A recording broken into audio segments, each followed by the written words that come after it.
Just a quick note ahead of tonight's episode. I know that we are here to discuss a seminal film, particularly the Oscar-winning film for Robert Redford, and I just have to let you know that we recorded this in advance of the news today that he had passed away at age 89.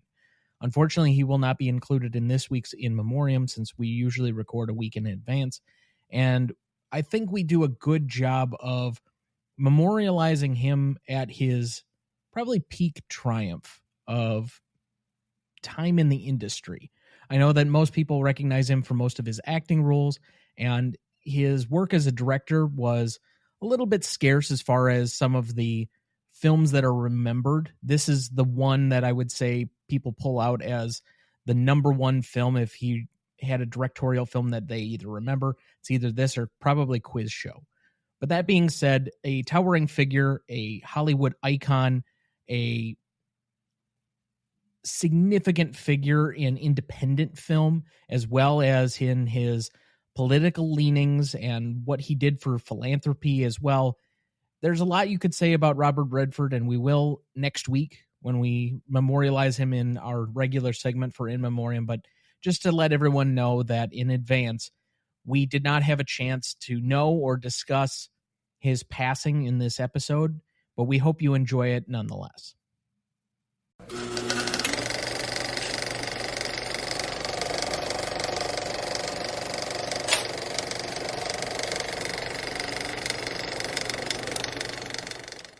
This podcast may contain explicit language. We would have been all right if there hadn't been any mess. But you can't handle mess. Ordinary People is next.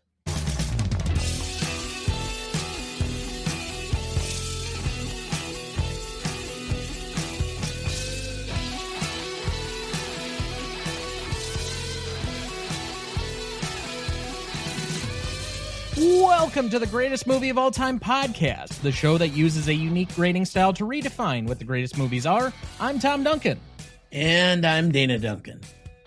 And tonight, for our 279th episode, we discuss Ordinary People, the Best Picture winner of 1980, celebrating its 45th anniversary. Directed by Robert Redford, written by Alvin Sargent, cinematography by John Bailey, music by Marvin Hamlish, starring Donald Sutherland as Calvin Jarrett, Mary Tyler Moore as Beth Jarrett, Judd Hirsch as Tyrone C. Berger, Timothy Hutton as Conrad Jarrett, Elizabeth McGovern as Janine Pratt, M. Emmett Walsh as Salin. That seems like such an odd name for all these like lily white names, Anglo-Saxon suburban names that we have here. And he's white, but okay. Dinah Manoff as Karen Aldrich and Frederick Lane as Joe Lazenby. Background for the movie. Based on the book of the same name, Ordinary People was released on September 19th, 1980. The film was a box office success, grossing $54.8 million in the United States and Canada and approximately $36 million overseas for a worldwide gross of $90 million and finishing number 11 at the worldwide box office for 1980. The film drew rave critical reviews and was eventually nominated for 6 Oscars, Best Actress for Mary Tyler Moore and Supporting Actor for Judd Hirsch, while winning eventually Best Picture, Director for Robert Redford, Adapted Screenplay for Alvin Sargent, and Supporting Actor for Timothy Hutton. Currently holds an 89% among critics on Rotten Tomatoes, an 86 score on Metacritic, and a 4 out of 5 on Letterboxd. Now, of course, as we normally do each week, we can't discuss this film solely by ourselves. Not that we're not capable, but it's just a better rounded discussion when we bring in some opposing views. And so we bring back tonight for this discussion our returning celebrity guest, host of Reels of Cinema and Movies Across the Pod, making his now 3rd appearance on the show to date. Please welcome back Frank Mandosa.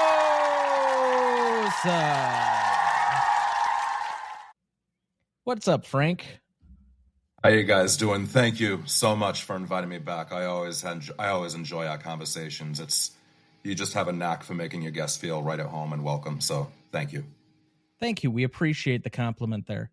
How have you been the last couple of weeks since our Sunset Boulevard revisit? I'm not going to lie. Nothing has been bad, but it's just been a rocky couple of weeks. I'm just coming back now, 2 days ago, from Scotland. We flew out midweek last week to move my daughter into the University of Edinburgh. So between the jet lag and then the emotional roller coaster of saying goodbye to your kid who goes to college, let alone who goes to college internationally, that's pretty much been the definition of of the past 7 days for me. But getting used to a new school year and meeting my new students, it's been great. Are you an empty nester then, or do you still have anybody at home? Well, as Dinah Manoff, an actress in Ordinary People, the title of her sitcom from the late 80s, the Golden Girls spinoff, Empty Nest, we are empty nesters now. My son is 2 years older than my daughter, so he's entering his third year of school. He also is in Scotland. He's at St. Andrews, though. He's at a different university, but both my kids are in Scotland, so it's empty nesting to the nth degree as far as I am emotionally. It's all good stuff, though. Dad, what was your, I guess, feeling the minute that you became technically an empty nester? Although I know you've, since that point ever happened, my grandparents, your in-laws, have been living with you the whole time. So I don't know, have you really ever had an empty nest? We have about 4 or 5 months while they're down in Texas or where they used to be doing their projects. That's about it. Yeah, 13 years and counting. It's wonderful. Okay. That's my story. I'm sticking to it. Especially in a public forum. Yes. So we turn our attentions to some other family drama tonight with Ordinary People. Now, I think this film has a reputation for being a little bit controversial from the standpoint that there are a lot of people who love the film Raging Bull. And this is one of those that I think gets unfairly punished for winning over what a lot of people view as the superior film. We have Shakespeare in Love, which I don't think is a bad film. It's just not as good as, in my opinion at least, as Saving Private Ryan. But it unfairly gets punished because it's in the shadow of what most people feel is a superior film.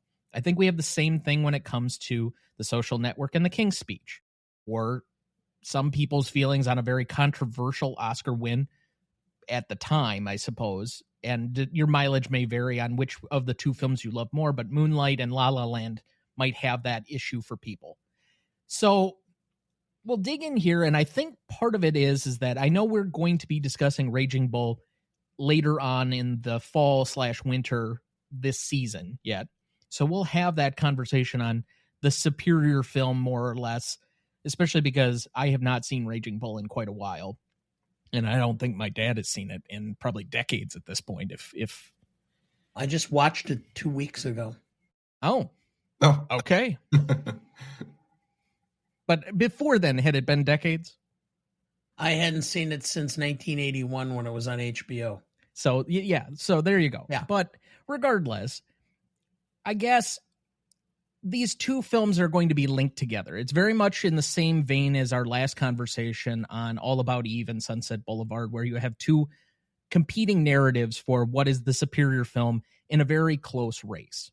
I want to start, though, discussing this film singularly before we get into a larger conversation, maybe on the film itself. And I think the good place to start here is, especially in an era now where I feel like the generation below me, even though I'm lumped in as all the younger kids now are still somehow millennials to all the boomers like my dad. And so everybody basically from 40 down to 10 is somehow lumped together in one generation as like, those damn kids. I do think, though, there is an appreciation for this generation in being cognizant more of mental health, in vulnerability, in pain. And I think a lot of what this film is dealing with are those things. So up until this point, and I can't obviously speak to what the context was like in 1980 nearly as well as either of you, who I think were growing up at the time that this movie came out. But why do you think your generation had such a hard time with pain, vulnerability, mental health? Well, I can only speak from my own personal experiences. I was 6 years old when this movie came out. I was born in 1974. So obviously I didn't see it at that point in time. I didn't see it until years later. As far as, well, first of all, I'm Generation X. Okay. Through and through.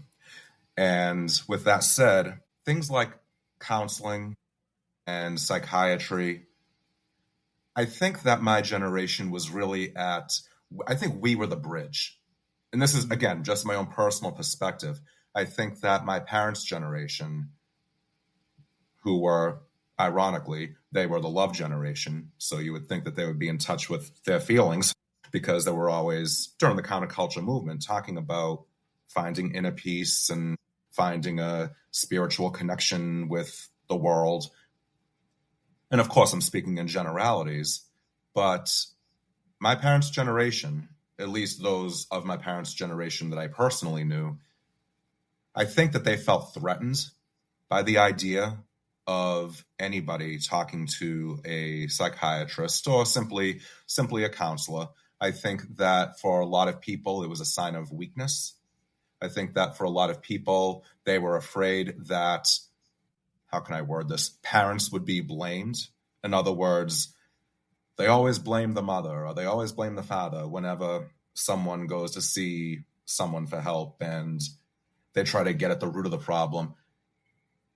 And I think a lot of it was, for some people, just not really much trust in the field of psychology, at least not yet. It was still coming into its own in terms of being a field that was seen as a reliable source of mental health services. A lot of it was, you'll be fine, just smile, grin, and bear it. So I think that was my parents' generation. My generation, I think, was the bridge, because by the time I was in college in the mid-90s, I think things were changing a little bit at that point in time. And I can say that there were still some who were resistant to that change. Ordinary People came out in 1980, a time when I think it was very much ahead of its time. I think it was very much ahead of its time because the character of Conrad Jarrett, this was something that was not addressed really in films. Now, what I mean by that is, I remember perfectly well that we had One Flew Over the Cuckoo's Nest, and I remember that we had The Snake Pit with Olivia de Havilland. I remember those films, but this was adolescence. This was a kid. This was a kid who was in high school.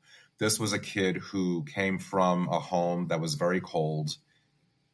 I really cannot think of a film, a mainstream film at least, that dealt with these kinds of issues, where the parents were not seen as the beacons of hope, the saviors, the ones who were doing their best to get their troubled child through a very difficult experience. Because, or at least the character of Beth, because Beth is not depicted as the kind of mother who is capable of giving that kind of love and guidance, I don't know how ready audiences were to accept that yet. And let alone from Mary Tyler Moore, who was America's TV sweetheart with Dick Van Dyke Show and her own show. And she was always the vivacious, toothsome character, the perky, especially in Dick Van Dyke, the happy homemaker. And on Mary Tyler Moore, she was the inspirational single woman who was determined to make it on her own. This, for her, was a very different kind of role. And we'll get into this when we talk about the characters. But as far as mental health is concerned and how various perceptions of it have evolved, I think that we are in a better place, thankfully. I think that there is more of an awareness. I think there is more of a willingness to deal with it. I think that for many people, it is exactly what they needed. So I think this movie, and before I let my dad jump in here, does some very important things that were probably very novel at the time. One is the parent role, or almost gender reversal, where the father is the much more emotionally healthy, in touch with his feelings, and allowing himself to grieve parent in this situation. Normally, the Mary Tyler Moore character is usually the father been depicted up till this point, and even well after this point as well. Whereas the mother is usually depicted in the way that Donald Sutherland is playing this. But additionally, I think it also tried to take the guild off of affluence a little bit. I think we have a problem sometimes in seeing people who have either wealth or status or affluence as, well, their money must be enough for them. They should be happy. Why aren't they happy? Well, there's more to being a human being than having your baser needs supplied for.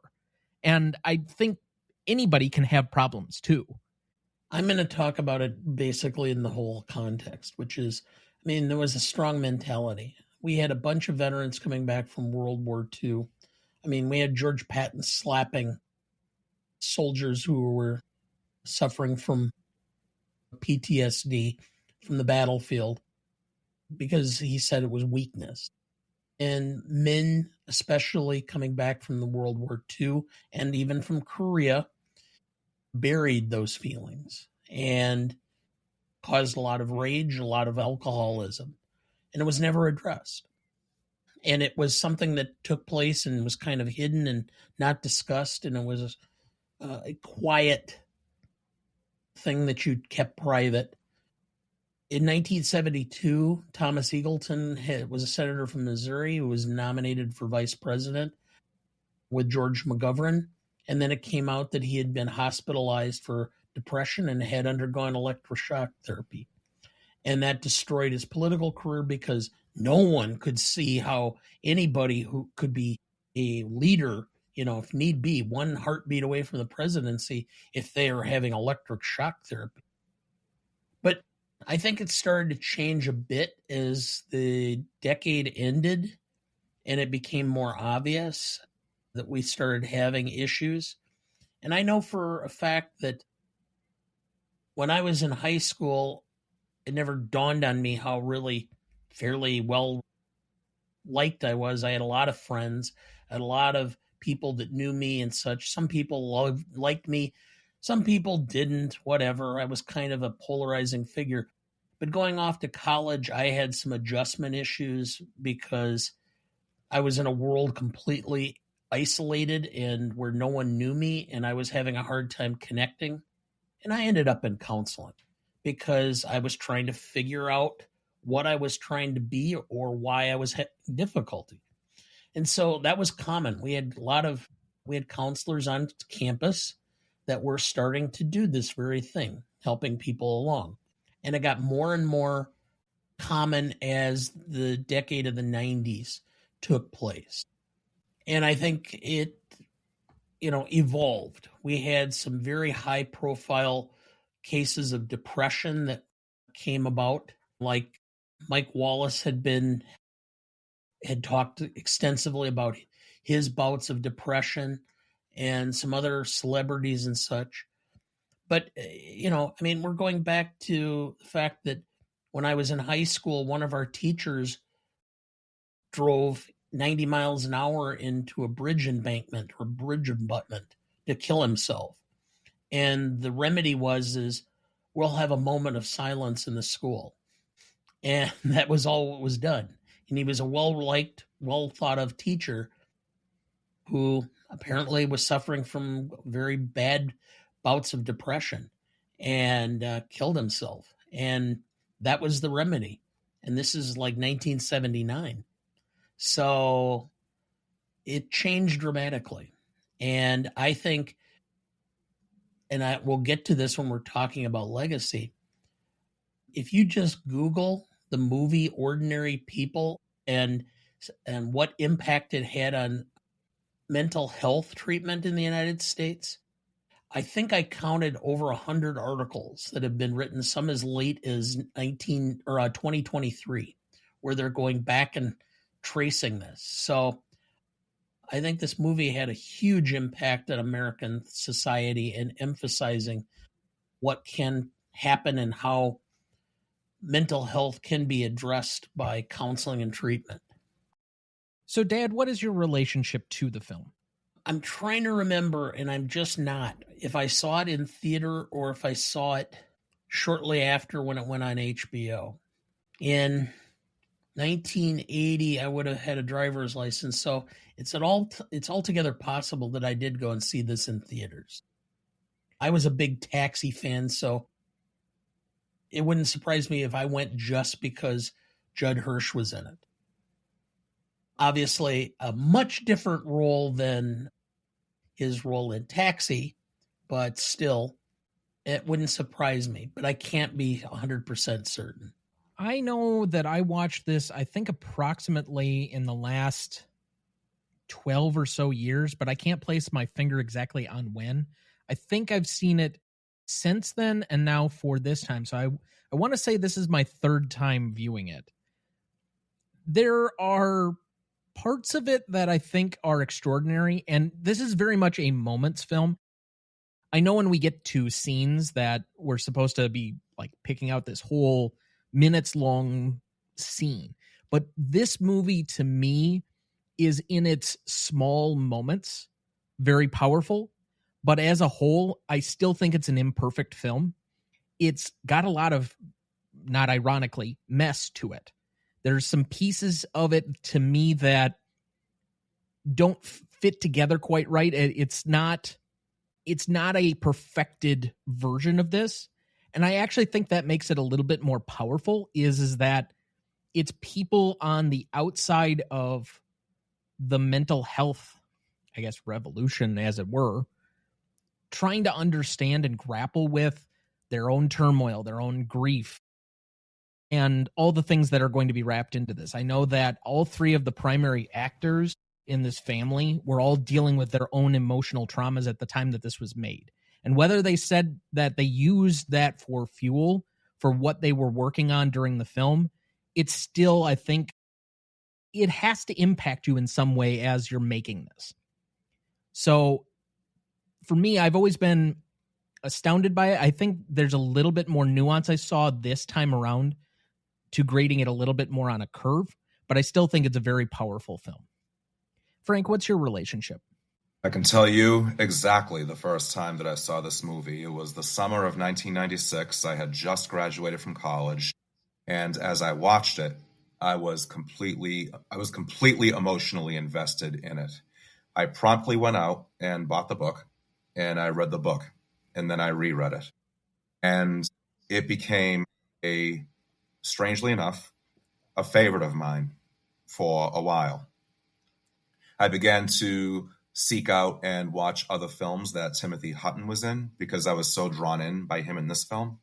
And that's how I found out that in the years since, he has had a steady but overall an unremarkable career in the years since. So I began following him as a result of this film.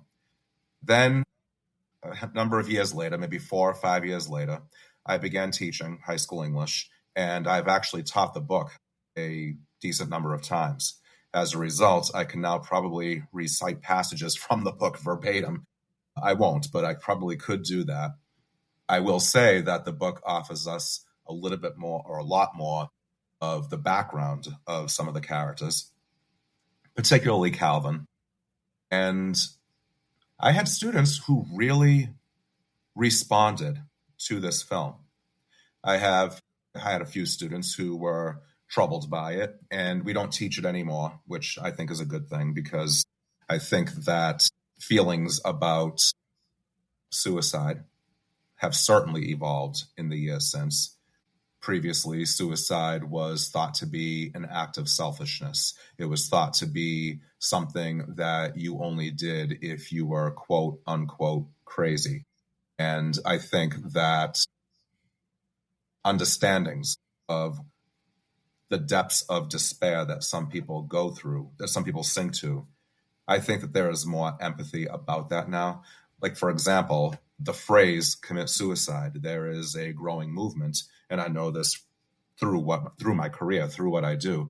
There is a growing movement to change the wording to died by suicide as opposed to committing suicide because of the implication of the word commit, meaning that it is a conscious decision that you sit down and deliberate, and it's different for everybody, I'm sure. I'm sure it's different for everybody, but I think that the attempt to replace the phrase commit with the phrase die by suicide is intended to be an act of a gesture of an acknowledgement, I should say, an acknowledgement of the fact that sometimes for some people, it is an impulsive decision that is made in a moment of complete and total hopelessness. Like I said, we don't teach the book anymore, but I have read the book and taught the book a decent number of times over a period of probably 13 or 14 years. I think there's a lot of nuance to this question, but I'll raise it with you, Dad, first. Do you think we're actually in a better place right now with mental health than we were? We are, but I know it's like difficult. I said, it's difficult to say. I mean, how much better? It's almost as if we've gone to the other extreme where we're popping pills like crazy, etc. But by the same token, we don't have enough mental health services. We don't have enough insurance covering mental health. We seem to have some sort of, and it's not just mental health. We have problems with our healthcare system all across the board. But this is just one area where it's really been a big problem. I mean, it was to the point where you could not get medical care because it was a pre-existing condition until the pre-existing conditions requirements were put into place. And then ultimately when the ACA was adopted and they changed the rules on it. So it's still a big problem. But I think we're better attuned and people are better empathetically, towards the conditions and have better understanding. I don't think we're better off with the treatment we're getting because it's so limited and it is very urbanized. So if you happen to live in a larger urban center, you have better access to mental health care. If you're in a rural setting, good luck. Well, that's just healthcare, period. And that's only going to get worse here as we cut back on Medicaid funding and some other things that, whether your politics is one way or the other, obviously we've made it no stranger on this show how liberal we both lean. But regardless, I think that we are in a better place of awareness. I know that we have all of these, mental health awareness month and whatever. I don't think we need to be more necessarily aware of mental health. Frankly, my generation and the one behind me is acutely aware of almost any mental health issue they may or may not have. And frankly, I think we see an overabundance of people overemphasizing their supposed mental health challenges at times. This is where I'm going to take a slightly more conservative talking point. I think there is an epidemic of people over analyzing themselves, self-diagnosing, and then getting treatment that they probably shouldn't from either their healthcare provider, who is not an actual mental health trained provider. It's usually their primary care provider in the form of pills. And thus why we have this epidemic of like people on mental health drugs that probably shouldn't be. Now, whether or not you want to take your stand on Make America Healthy Again and the SSRIs and all that other conversation, that we can save for a completely separate time.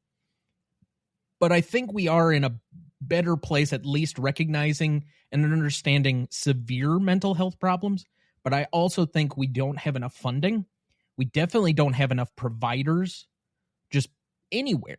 I mean, yes, you can get more care if you're affluent. So like the availability to somebody like Conrad Jarrett is higher, but I still think there are nuanced pieces where we've moved forward, but we've also moved backward in some capacity.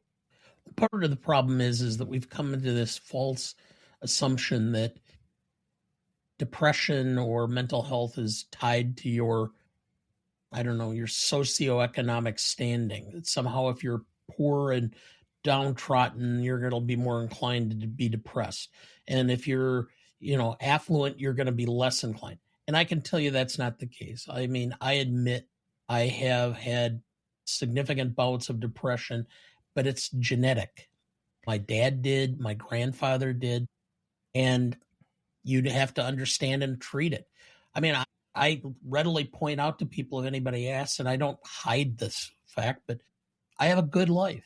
I've been very blessed in having a good home and stable family and everything socioeconomically that I could imagine, and everything's been great. But yet still, what I tell people is that some days, if you ever had a cut on the bridge of your nose and you had to put a bandage on it, that's some days what depression is like. It's no matter what you do, you can see that or feel it in front of you.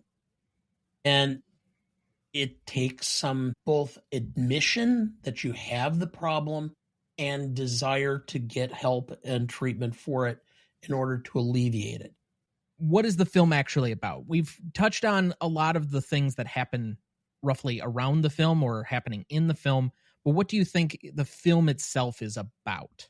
I personally see the film as being about trauma, how people react to trauma.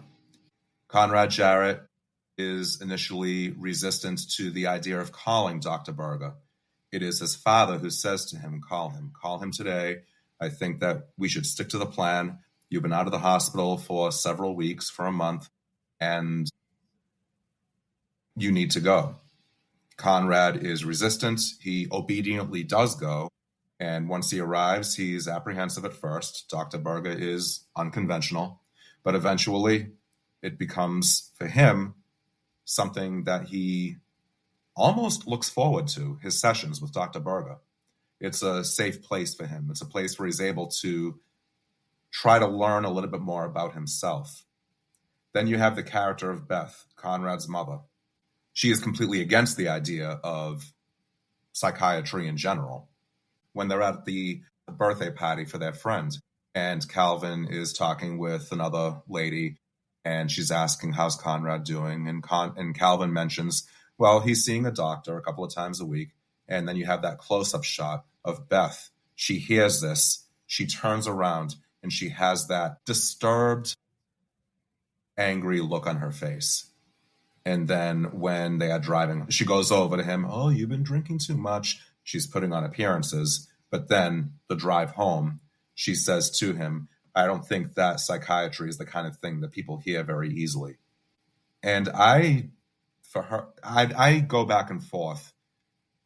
Was she being protective of Conrad in saying, keep it private, don't give him this stigma of seeing a psychiatrist? Or was she concerned about the image of the family, that she is struggling against all reality, this image that she is trying to maintain? We can take care of our own. She says to Calvin, I am me.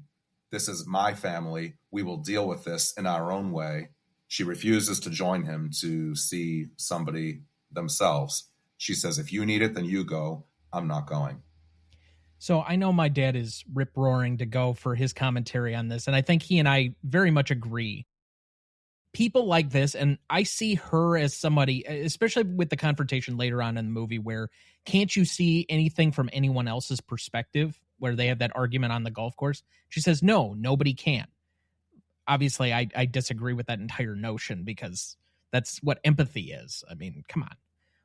But that being said, she's only seeing it from her perspective, and she's potentially feeling embarrassed that she's allowing a certain ding in her social status to her friends. You don't present that there's ever anything wrong. And that's basically how I always read that scene. But I would assume Dad agrees. What I'm going to say is this is about two psychological diagnoses. One is post-traumatic stress disorder, specifically survivor's guilt. And the other is a narcissistic complex. Mary Tyler Moore is the classic narcissist. Everything pertains to how she is perceived among her group of friends, the adoration they exhibit towards her, and anything that detracts from that is a slap at her moral fiber, her essence, her being. And so she cannot stomach it. everything has to do, I mean, from her having to have cleanliness and clean up and having everything spotless, because it will reflect poorly on her if it's not. And that's all she can see, is how all of this ultimately impacts and makes her look lesser. And I think you see that a lot through how emotionally manipulative she is anytime somebody like questions her point of view or her worldview and tries to knock her off her pedestal in admitting some level of vulnerability or whatever else. Because it's really neither here nor there that there's problems within the family. She can talk about wanting to have this behind closed doors or dealing with it in a private matter, but she doesn't want to deal with it at all. And that's just her excuse to try and just shelve it, is we have to deal with this in private. No, it's, you just don't want to deal with it at all. And you just want to sweep it under the rug because you're not emotionally healthy enough to deal with all of the grief and the grieving and whatever else is in. However, in this most recent viewing, I will say, and for the first couple of times that I watched it, I felt her as somewhat of the antagonist in this film, because she's against the two primary characters we're meant to really follow and root for, that are somewhat the audience avatar, that we get a lot of scenes from their perspective. And my understanding of the book is that it's mostly switching back and forth between Conrad and Kelvin's perspectives. So I think she's perceived as this antagonist, but I think I had a lot more empathy for that character than I ever have on this particular viewing, to the point where I don't see her as an antagonist or a villain or whatever else. I see her as the most tragic of them, because the other two are trying to make strides and deal with their grief and work through this process that they have to have. And she's just so emotionally stunted. Well, and part of this is, how to put this exactly? Como se dice?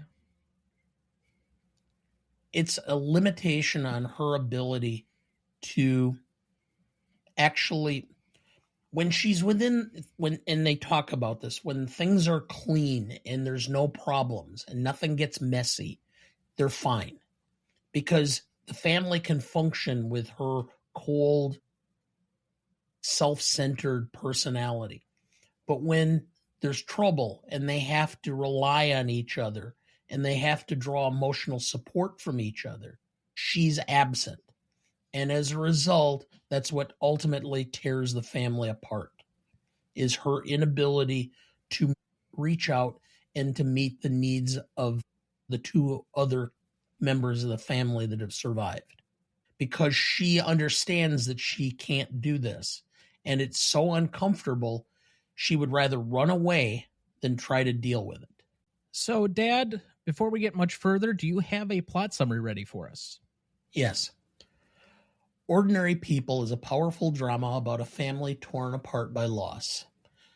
The Jarretts seem like a perfect upper-class family, but the death of their oldest son, Buck, leaves deep scars. Conrad, the younger son, Timothy Hutton, struggles with guilt and depression, leading to a suicide attempt.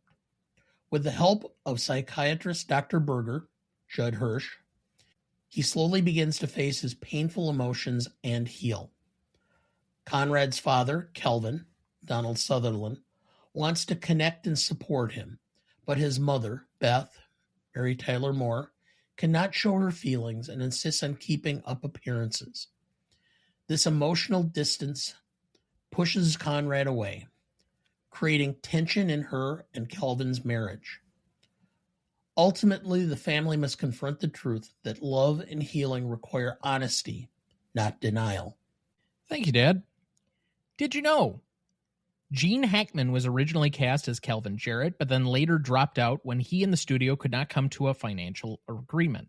I did also see somewhere that he was also considered for Dr. Berger, and I think Donald Sutherland was originally going to be Dr. Berger, and then he shifted over when Gene Hackman dropped out.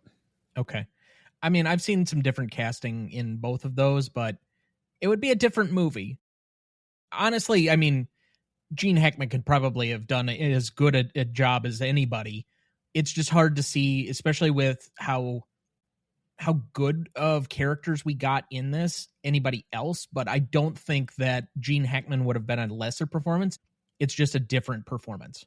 I have a hard time believing Gene Hackman could have given the depth of vulnerability that Donald Sutherland did.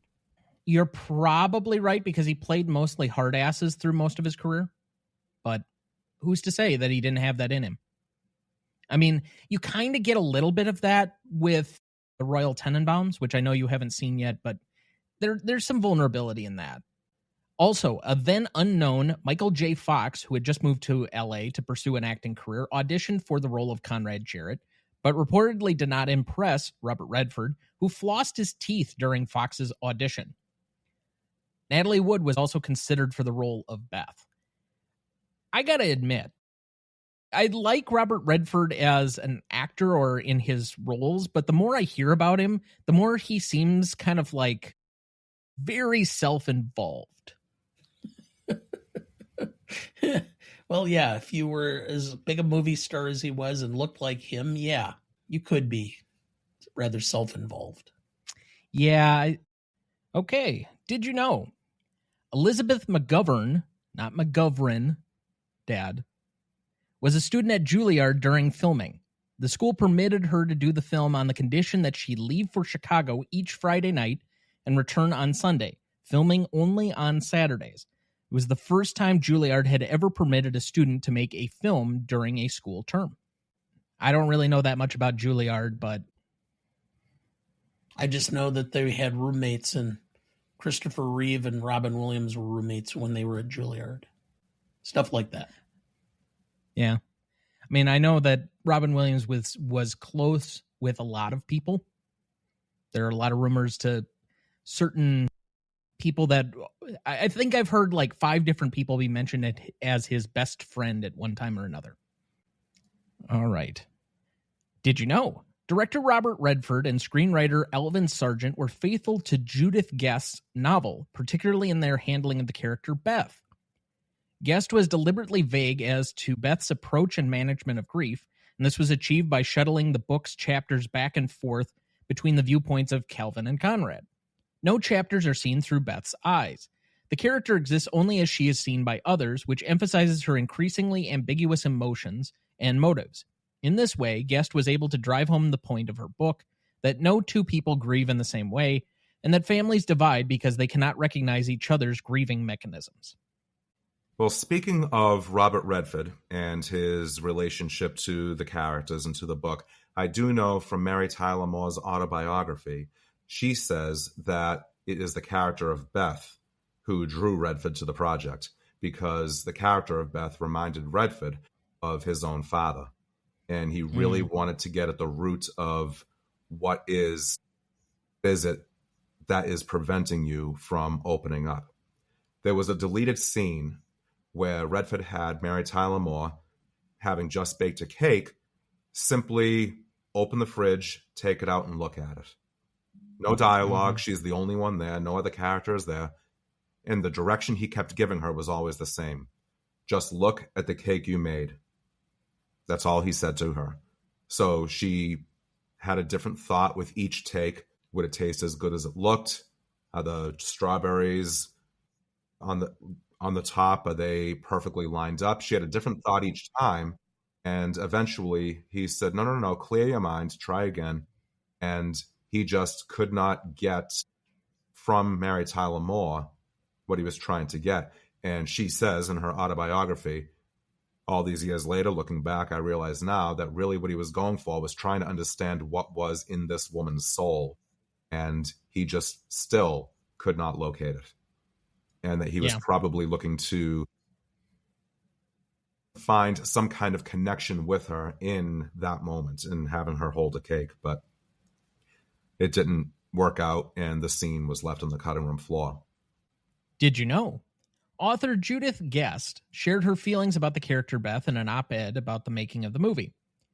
At one point, I confided to Robert Redford my many frustrations with the character of Beth, the mother. I don't see her as a villain, I said, but people seem to hate her. I have a lot of sympathy for her, and yet I wasn't able to get that across. Some characters are like poems. You never finish them. You just abandon them in despair. He told me, I see how you as the author might feel that, but for me and for the purpose of this movie, I think she works just fine. So I quit worrying about her. So again, somebody not intended to necessarily be the villain or the antagonist here. I don't see her as a villain, per se. I see her as a narcissist, and I certainly see her as just digging the hole, the emotional hole that they are all in, just digging it deeper, because she does not make any attempts to try to see anything from anybody else's perspective. Getting back to what you were saying about that scene at the golf course, she is unable to trust. All right, finally, did you know?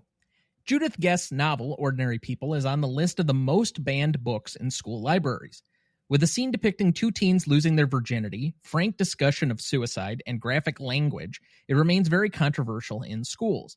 In fact, this book was the 52nd most challenged book in schools and libraries from 1990 to 1999, narrowly beating out this other film we've covered this season, which is also based on a book, obviously. Dad, do you have a guess? It's a film you loved, but you had only seen it for the first time. No, I don't have a guess. I'm drawing a blank.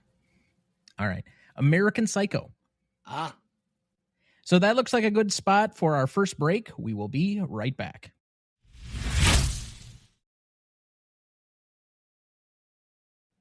Before we jump back into the episode, next week for our 280th episode, we welcome back Peterson W. Hill of the War Starts at Midnight podcast to discuss Seven from 1995, celebrating its 30th anniversary.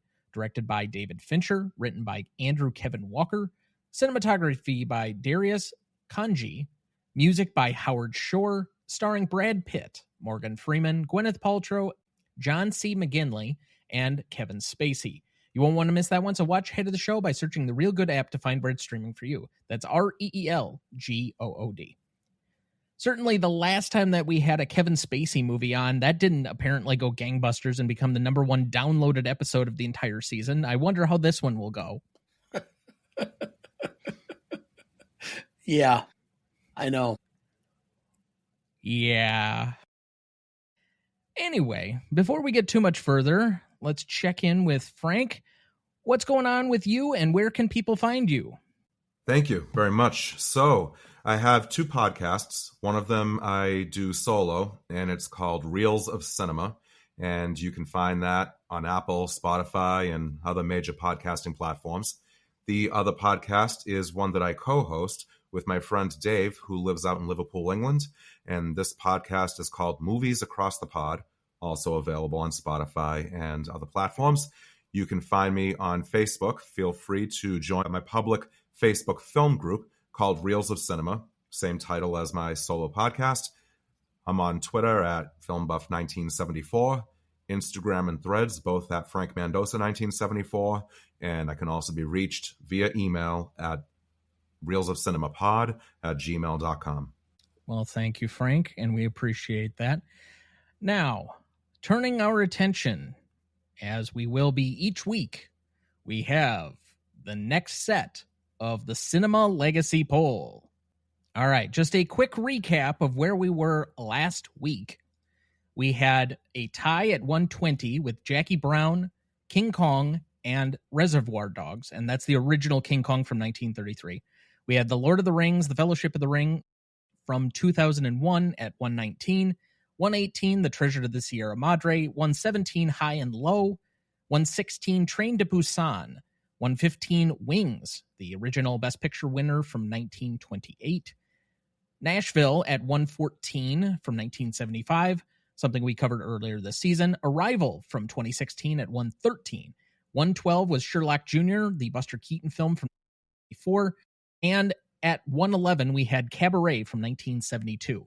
So tonight, we reveal the next 9 films, I think, approximately here. And I know we're supposed to reveal 10, but I will get to that in a minute, why we're only doing 9 tonight. So at number 110, we have a film we just recently covered this season. That would be The Apartment from 1960, the Billy Wilder classic and Best Picture winner of that year. Then we have another film that we have covered on the show, but I believe it was last season, a film that I introduced to my dad that I was very thankful that he really appreciated when we did it. That is The Third Man from 1949, the Carol Reed directed film. Then at 108, we have Akira Kurosawa's 1985 film Ran. At number 107, we have our third Quentin Tarantino film of the list so far with Inglourious Basterds from 2009. At number 6, we have, ironically, David Fincher's Seven from 1995, which we will be covering next week. At 105, we have Raging Bull. Also ironic that we're covering that later on in the season, and we already talked about it briefly tonight from 1980. At number 104, we have Rebecca from Alfred Hitchcock, the Best Picture winner of 1940. So we have a few different Best Picture winners so far in this list. Number 103, a film that I have not yet seen, Portrait of a Lady on Fire, the French film from 2019. And finally, at number 102, we have Paul Thomas Anderson's Magnolia from 1999. Now, we are not revealing the 101st film tonight because there is a tie for the 100th place on the list. So next week, we start the top 100 on the Cinema Legacy poll. So, first off, before we get to just initial reactions of what we've covered here tonight, we'll just do a quick rundown. Number 110, The Apartment. Just do a up or down, have you seen it? I have seen it. Dad has obviously seen it. Frank, yes, of course. The Third Man. Everybody's seen it. Ron, I have not seen that one. So none of us have seen Ron, okay? Inglourious Basterds, yes. Obviously, we've covered it a couple of times on the show. Remember 7. to do that as 1. Okay, well, this is 1 too. And for anybody that's only on audio, I just flipped the bird. Anyway, if you didn't get that just from pure context, but has everyone seen 7? Yes. Yes. Okay, yeah. Got to have a verbal thing for an audio medium, but Raging Bull. Yes. We've all seen that? Yes. Yep. Okay. Rebecca? Yes. Yes. Okay. And I've seen that as well. Portrait of a Lady on Fire, I have not seen. I have not. I have not. Okay. And Magnolia. We obviously, Yes. Dad and I covered it for an episode last fall, but you've also seen that, Frank? Yes. Yes, I have. Okay. So none of us have seen Ron or Portrait of a Lady on Fire, but it appears everything else we have seen from this list. So initial impressions on The Apartment, The Third Man, Ron, Inglourious Basterds, 7, Raging Bull, Rebecca, Portrait of a Lady on Fire, and Magnolia in our release tonight. I believe I have counted 6 different decades represented in the 9 films we unveiled tonight. Raging Bull, I have as one of Scorsese's better films. I know that may be controversial. I don't think it is, but it's much more critically a pleasing film than it is necessarily a general audience film, because like there is almost nobody that's going to say, hey, do you want to flip on Raging Bull tonight? Well, I liked it better than Goodfellas. Yeah. That's just me. It's been a while since I've seen it, so I'll keep an open mind for when we cover it on later this season with the ladies from Movies and Us, but yeah. Okay. I covered Raging Bull in one of my first Reels of Cinema episodes. In fact, I had a guest on, Chris of the Cinematic Traveler podcast. I have mixed feelings about Raging Bull. If I had to select a favorite Scorsese film from that era of his career, I personally would go with Taxi Driver. Raging Bull was very skillfully shot and made. Robert De Niro, as he always does, he completely, he blew it out of the water. He was phenomenal. Tarantino being on the list again is a good thing. I like Inglourious Basterds. I think just the performance from Christoph Waltz by itself merits being in the top 120. I think those that are more appreciative of his later work, as he kind of gets more into the historical retelling type of stuff, I think that's their film that they think is the more superior. I personally did not have a single Tarantino film on my top 50 which I don't know if we've decided yet how we're going to talk about our own 50 or our list that we submitted for this poll as well. Yeah. But as much as I like Tarantino, there's just not one movie of his that I feel really excels to be put among the top 50 films. If we're talking like 100 or 150, then I could definitely see it. But there are not, even as much as I enjoy his films, they just fall a little bit short for me on the X factor of excellence for whatever reason. And I think that's somewhat seen in the fact that we have 3 of his films that fall below the top 100. Personally, I can't remember if Once Upon a Time in Hollywood made my 50 or if it got cut right towards the end. I know it was right around that 50 mark. So I'd have to look at my list again to know. If I had to select a favorite Tarantino, it would be Once Upon a Time in Hollywood. Yeah, I think that's my personal favorite, although I do really enjoy Reservoir Dogs and Inglourious Bastards. It's just, I think that for most people, and I'm probably in the minority in thinking that maybe Inglourious Bastards is possibly his best film, but I think the majority of people, if there's going to be a Tarantino that's up higher on the list, it's likely to be the one everybody's thinking about from 1994. Yes. I think there's more consensus around that being his best film, and thus why it may appear higher on this list. But we don't know yet. We haven't gotten there. Call that a tease, folks. So any other reactions yet to the list? We did also have 2 more international films nominated or appear on this list this week. So Kurosawa's Ran, so the second Kurosawa film that has appeared on the list so far, and the French Portrait of a Lady on Fire. I love international cinema, and I am extremely open to watching both of those films. It's such a treasure trove that too many people don't go digging for.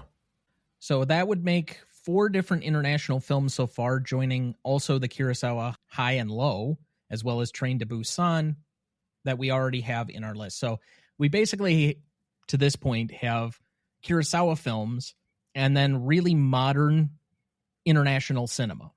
2019's Portrait of a Lady on Fire and Train to Busan from 2016.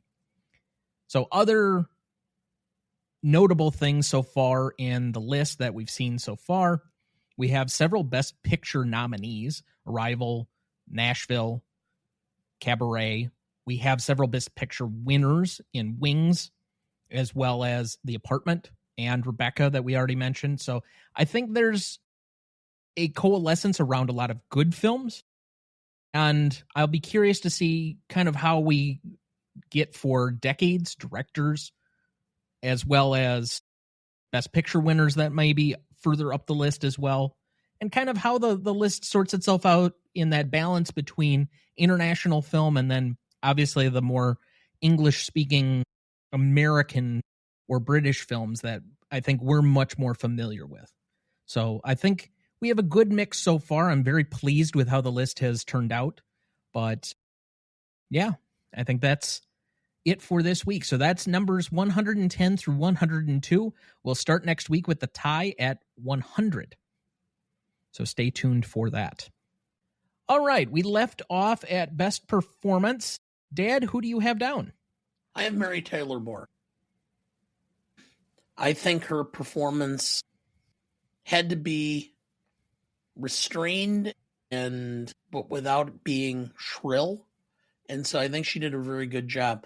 And, the one thing about this is I thought it was such a great performance again after I've seen it this time, that I was surprised that this was not a career-changing moment for her. But I started doing a little bit of research, and I have a feeling I understand why it was not. She ended up in the Betty Ford Center in 1983, and I think she struggled personally, and it kind of stunted whatever momentum this Oscar nomination gave her. I think it was also going to be difficult for her to completely come out of the roles that she'd been in on TV specifically up until that point. So that might be part of it as well. But certainly I think any of the four primary actors in this movie, if you nominate them for anything here, I would entertain any argument for their inclusion on any of these awards. I think they're all fantastic for the most part in this film. Personally, I have Judd Hirsch as my best performer, but it's only because I really got into his... It felt like a boxer, or like a true boxer, not one of these brawlers that just is throwing a ton of punches, but the guys who like dance around the ring a little bit and throw really strategic jabs. Anytime he's in one of those therapy scenes, he is very strategically like trying to rope-a-dope Timothy Hutton into like, come further, give me more, come out of your shell, you know, just kind of coaxing him along, but never completely like going right at him. He's just asking very pointed strategic questions. And I was just really impressed. Maybe it has a little bit to do with the writing, but how well he delivers these things and trying to deal with what I think some people would be challenged by is kind of like this punk kid who's clearly suffering, but the way he just is so defiant at times, in especially the early portion of the film where he's not yet come to accept that this can be really helpful to him. And he's not seeing himself yet. He's not compartmentalizing and organizing and dealing with his trauma, his grief, and all of the other things. And as he slowly begins to process these more, he allows this relationship between them to foster. Because up until the point where it's at the end and he says, "I'm your friend," which I think there could be some ethical dilemmas in that, in a therapist saying, "I'm your friend," and just the closeness of that. But in that moment, that's kind of what you need from a film that's been leading up to that point. That you want somebody with some level of success that's improved and progressed themselves, and they see that reflected in how this relationship is fostered between the two of them. So I have him as my best performance there. I was just really impressed with how he did this performance this time around. Well, if I had to single out what I think was the best performance, me personally, I go with Timothy Hutton. The first time I saw this film, from the first minute that he was on screen, I was immediately drawn in. He was singing in the choir when they're singing that vocal version of Pachelbel's Canon in D. And as the camera pans across all the students and then it zooms in on him, I knew the premise of the film. I knew that he was a character who had just been released from a mental hospital. There was just some kind of a vulnerability to him that he just very successfully captured. He had bags under his eyes. He looked exhausted. His hair was disheveled, but he was so focused on the singing. And that was, to me, that was commitment to the role, because how many actors would be able to take a moment like that and actually convey all of that through one glance at the songbook, and then glancing back up at the conductor, and then glancing back at the songbook, letting out that final note, that tenor high note, forcefully, or as forcefully as he knew how to. It was a moment of release, I saw it as. I sing, I hit the high note, that's where I'm expounding all of my energy, all of this pent-up energy that he has. And when I say energy, I'm referring to his tension, I'm referring to his anxiety, I'm referring to his need to release all of that mental chaos that he's bottling up inside.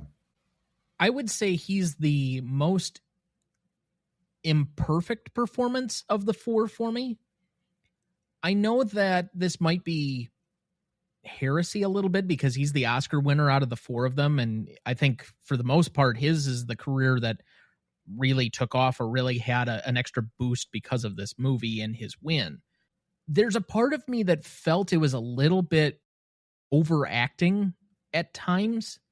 I'm not sure whether it was always called for. Like, it's really hard to act with such passion and emotion, and especially with we're dealing with the context of we're not exploring mental health at that point. I don't know if he had another example to really reflect on that could say this is exactly how somebody with issues of mental health really behaved.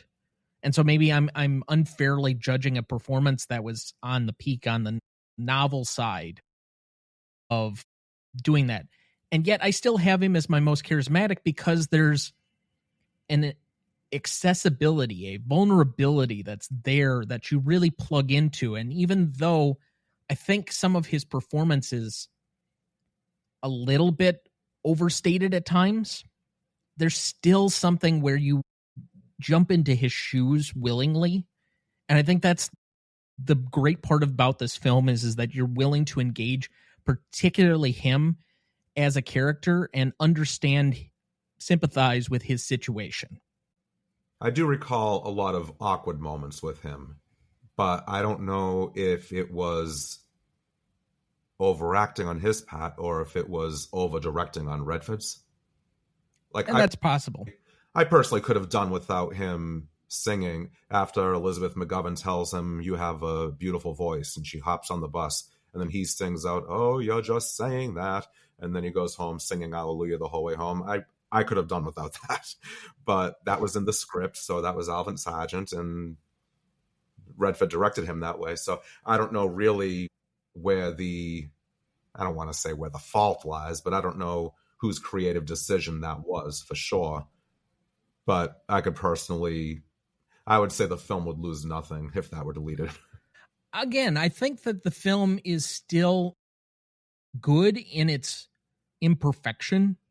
And so it doesn't really lose anything for me. These are just some of the things that I watch with a more critical eye the longer we've done this show, and that I'm looking for more as we kind of start to really pick apart and dissect things in a way that I didn't the first time I watched this, and I was just watching it as a cinephile or somebody who wanted to see all of these movies.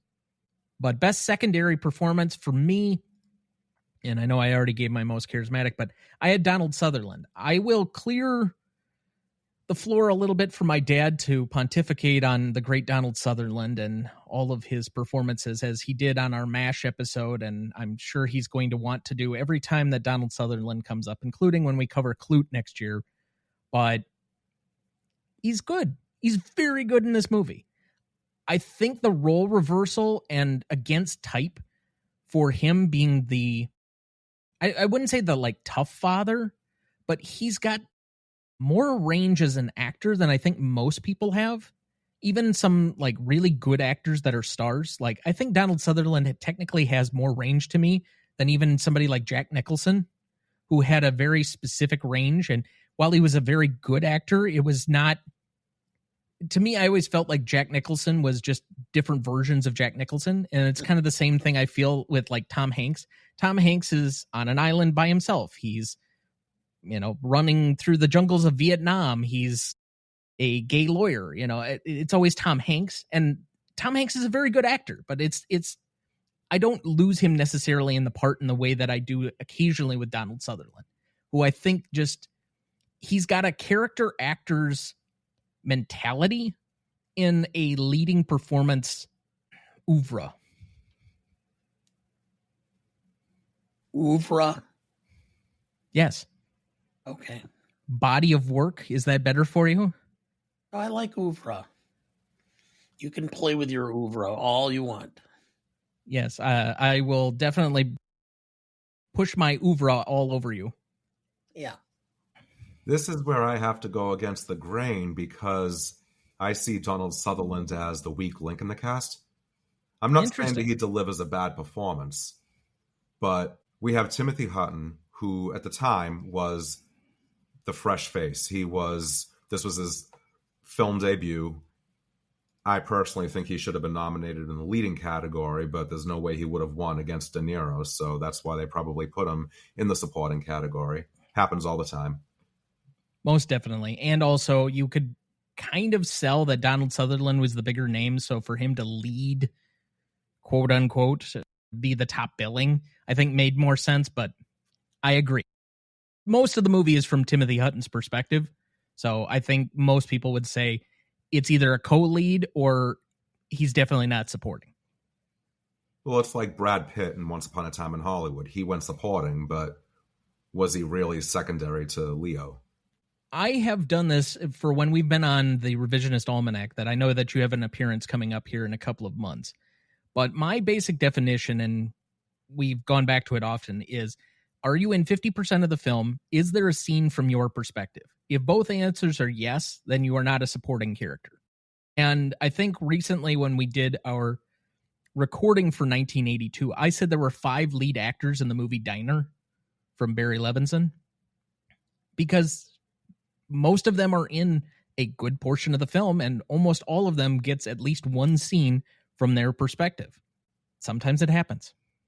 It can be tricky territory. A very slippery slope. I mean, I would agree with you that Brad Pitt is probably not supporting in, he's definitely not by my own criteria in Once Upon a Time in Hollywood, yet I will still defend that Kieran Culkin was a supporting actor last year, because there's no singular scene in that movie that he won for from his perspective at all. That's fair. That is fair, yeah. I know I'm in the minority there, but... Well, it's because you play with your oeuvre. Oeuvre? Oeuvre, excuse me. You play with your oeuvre. Oeuvre. Play with your oeuvre. Okay. If I keep playing with my oeuvre, it's going to end up exploding all over you. Anyway. Frank, who was your best secondary performance? I would have to go with Mary Tyler Moore. Okay. She was not an incredibly versatile actress on television, for sure. She was always playing the same type of character, the perky, cheerful, that kind of thing. This was new territory for her. This was a chance for her to say, okay, I am more than just that woman that you saw for 7 years tossing her beret into the sky. She proved that she was one of television's finest comedians, and now she had the chance to do something dramatic. And it was not and I don't mean this in a derogatory way, but it was not a television movie. It was a feature film. And this was at a time when, I mean, it's much different now, but this was at a time when television was seen as very inferior to film. You weren't playing in the sandbox with the big kids. You were with the little kids. So television actors versus film actors at the time, it was very difficult to transition. She is one of the few from her time. I mean, since then, we've had Helen Hunt, for example, winning for As Good as It Gets while she was still doing Mad About You. But Mary Tyler Moore, for her to get an Oscar nomination when she was just off of the Mary Tyler Moore Show, which came when she was just off of Dick Van Dyke, for her to get that very well-deserved Oscar nomination, that was something. That was something. And I know that I've seen it where people who look back, they say, oh, well, it was a pity nomination because of what happened in real life with her real life son. But the thing of it is that her real life son died after she finished filming the movie. He died when the movie was in theaters. So it was not a matter of, this happens to me, therefore I'm going to bring it to this story. I find a personal relevance here. That wasn't it. Not at the time of the filming. I agree. Film roles did not materialize for her. She said that she wished that she had been more aggressive in pursuing film roles. She said that she was always waiting for the telephone to ring. She said the phone was always ringing for the Sallys and the Janes and the Goldies, meaning Sally Field, Jane Fonda, Goldie Hawn. She said, would I have had more film roles had I not been such a strong presence on television? And she said, but this is my deal. This is what I got. She did a film with Dudley Moore called 6 Weeks, which was a flop. She did a film with Christine Laddie and Ted Danson called Just Between Friends, which was a flop.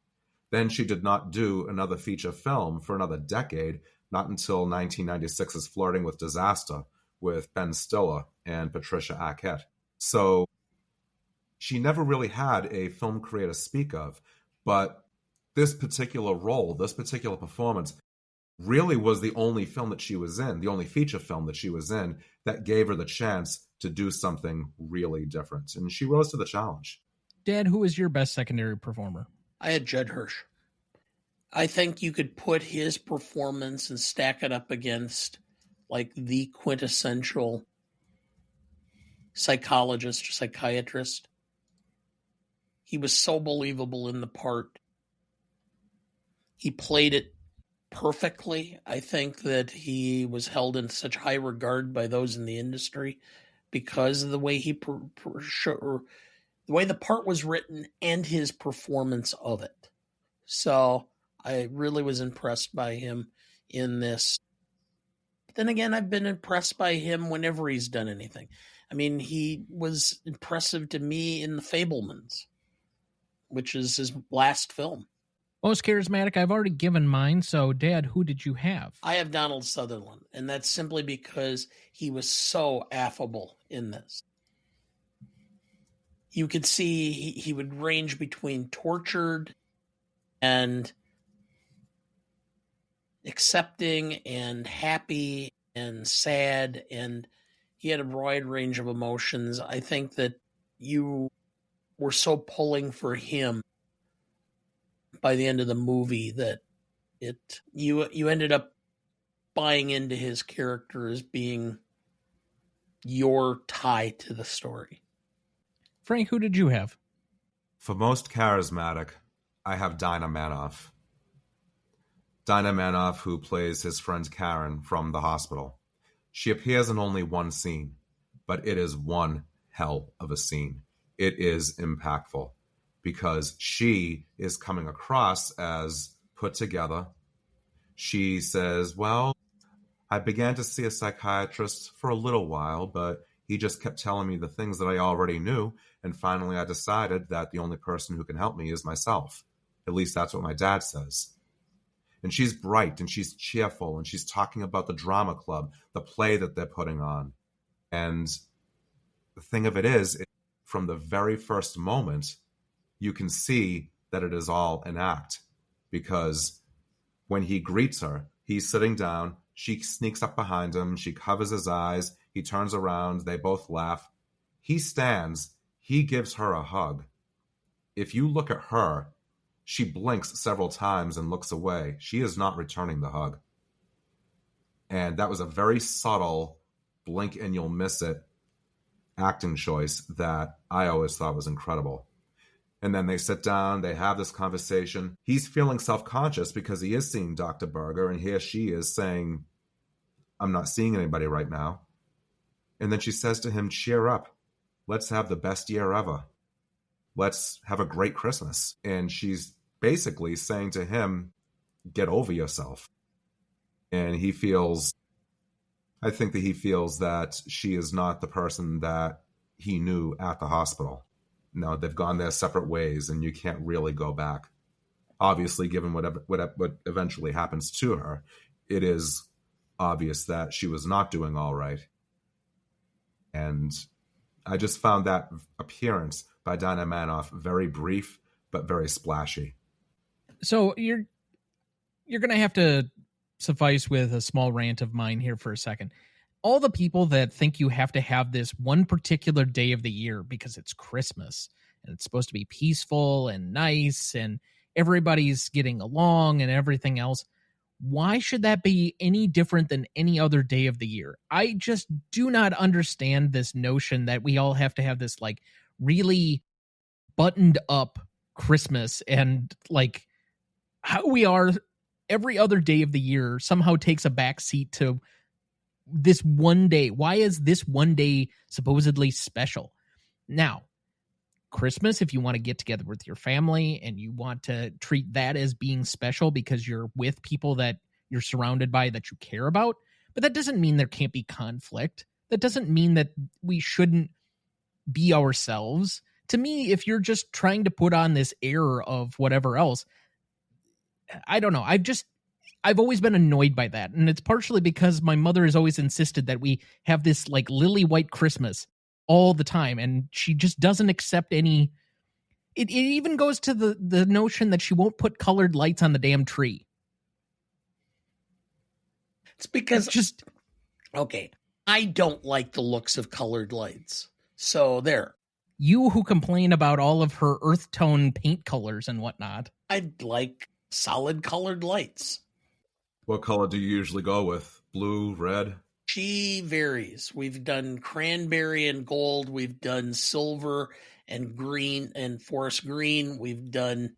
She changes the colors every period or every couple of years. She's got whole sets of lights and ornaments, and she just changes them out. So I don't know. I don't get involved. It makes her happy, and she flitters around the house and doesn't bother me while I'm watching football.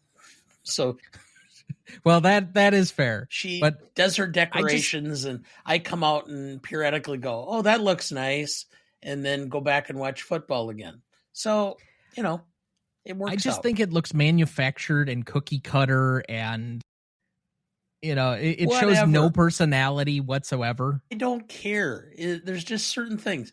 You just learn when you've been together long enough that there's certain things that you just go. That's fine. That's why I'm saying it on a podcast that she will never listen to and not necessarily to her face, because it's an unwinnable conversation. Ultimately, it's not my house and I'm not paying for it. So what does it make a difference? But I'm just saying in general, I know this stuff annoys me just about family and whatever else. Just let her go. I'm just glad she lets me live in her house.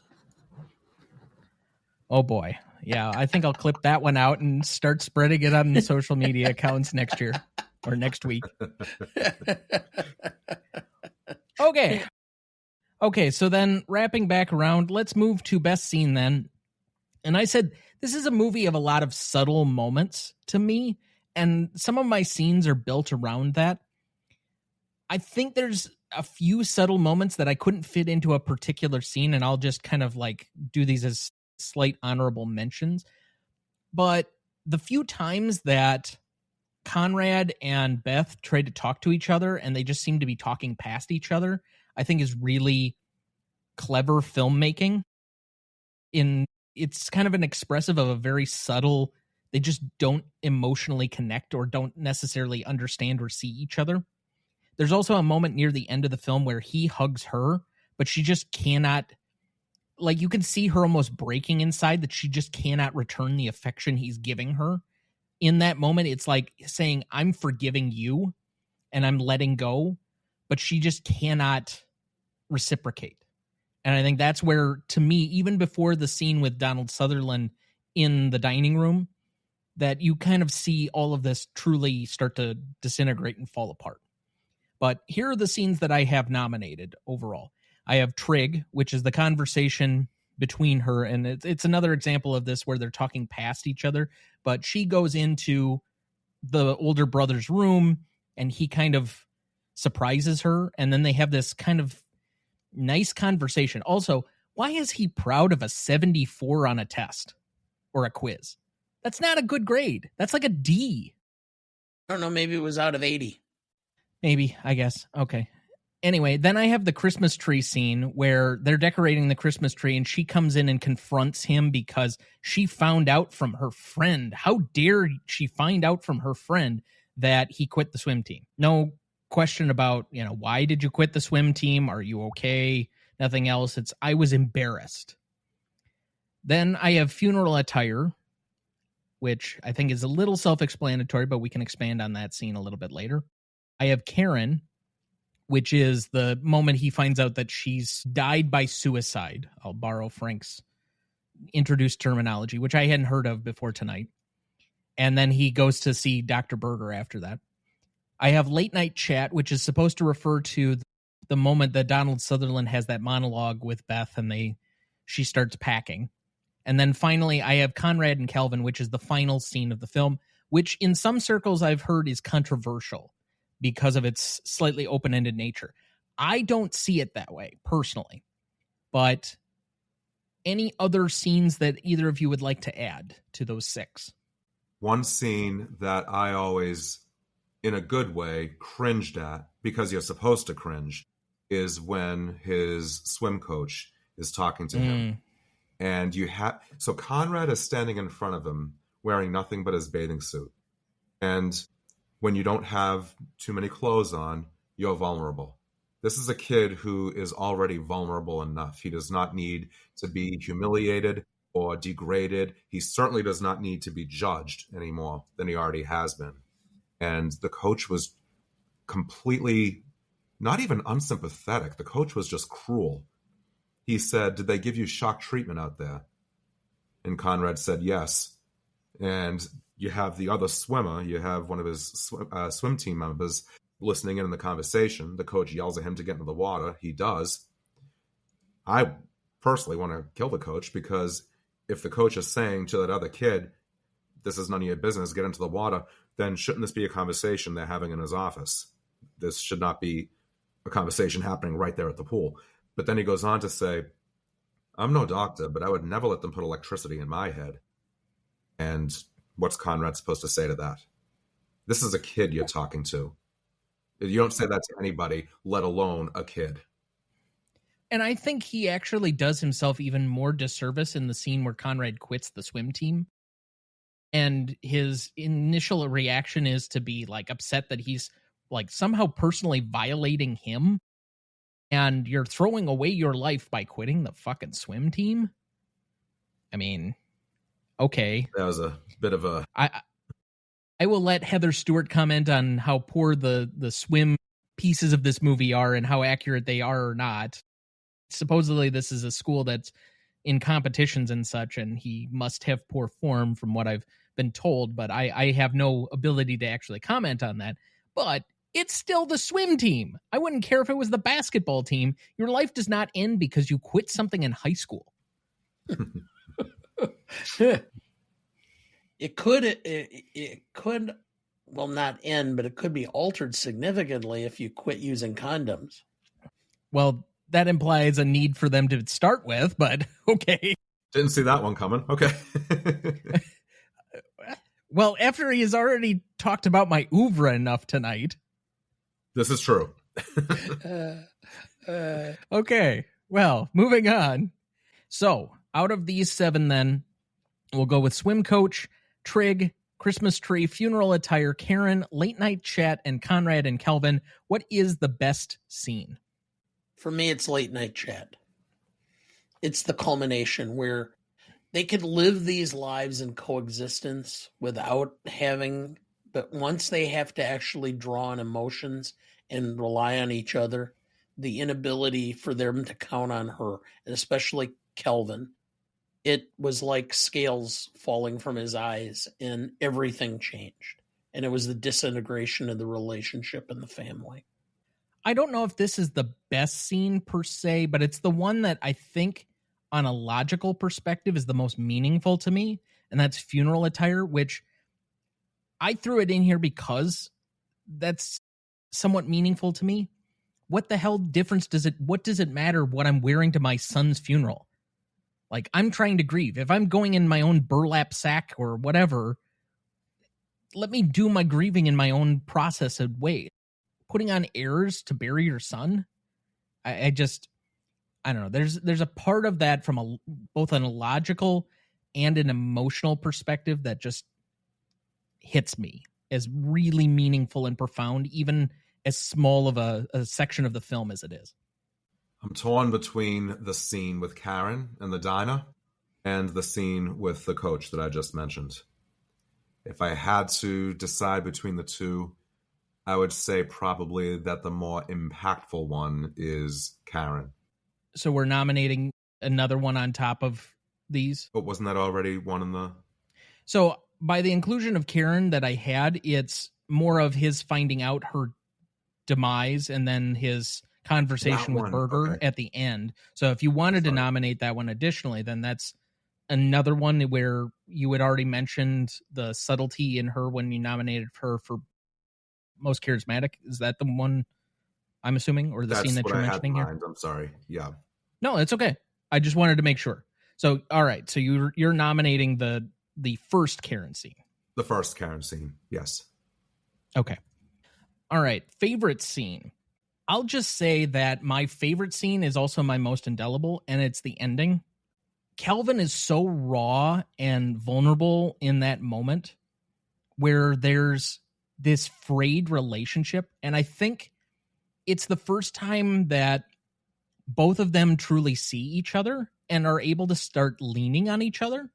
And that's why that moment where Kelvin expresses his affection for his father, I think is so profound to me in that moment. I know it's a little bit open-ended, but to me, it's a great moment to end on, because Calvin's expressing that he might be a disappointment. His son should not admire him because he's dealing with his own vulnerabilities, his own weaknesses, his imperfections. And his son says, I see past that, and it's okay, because to me, you've always been admirable, even if you weren't necessarily perfect, and I love you anyway. And for him to reach past that, and then I think he has been trying through the entire progression of this movie to connect with his son, because not just because he wanted to know that his son was okay, but he needed his son to also lean on so that they could lean on each other together. And his son was not there to that point where they could lean on each other. And he finally gets to that point because he's started to deal with his own trauma. So then he can start to maybe help his dad mend. And I find that to be an incredibly impactful way to end the film. So I have that at both my favorite scene and my most indelible. I think it's informative of, in some ways, the relationship I view that I have with my dad, no matter what he says about my oeuvre. Either of your favorite scenes? For me, I think one of the most indelible scenes is at the very beginning when Beth is preparing breakfast. Of course, all of the silverware is lined up perfectly, the plates, everything is in its proper place. I stole that from the tagline in the poster. Everything is in its proper place except the past. But she is making damn sure that everything is rigidly where it should be. Everything is perfect. She made French toast because it's Conrad's favorite. He comes down the stairs eventually after Cal keeps calling up to him. And when Conrad calls back down, I'll be right there. Take a look at Mary Tyler Moore's face.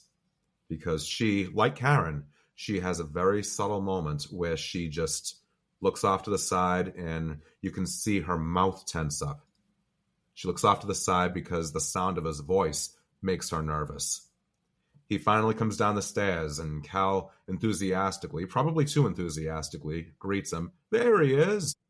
And she says, it's French toast. It's your favorite. Conrad says, I'm really not hungry. This for her was probably a very difficult thing to do, to take this step to try to please him. So in her mind, this was probably a grand gesture, and he rejects it. She immediately swipes it off the table and she shoves it into the garbage disposal. Calvin is protesting, he'll eat it, what are you doing? And then her excuse is, you can't save French toast. And then she immediately goes into a list of things that have to get done that day. So she just, every time that she, and it's not often, but every time that she tries to make some sort of connection between them, like the scene when she joins Conrad outside when he's just lounging in the chair, she gets in her own way. She takes it personally. You both said she is a narcissist. If he's not hungry, he's not hungry. She sees it as a personal slap in the face. I made you your French toast, your favorite, and you're rejecting it. When she joins him outside and they have that rare moment of casual conversation, and he is talking about that time that there was a bird that was loose in their garage, and she actually smiles and says, oh yeah, I remember that. And then Conrad makes the grand mistake, and I'm putting mistake in air quotes. He actually has the audacity to mention the name of Buck, the older brother.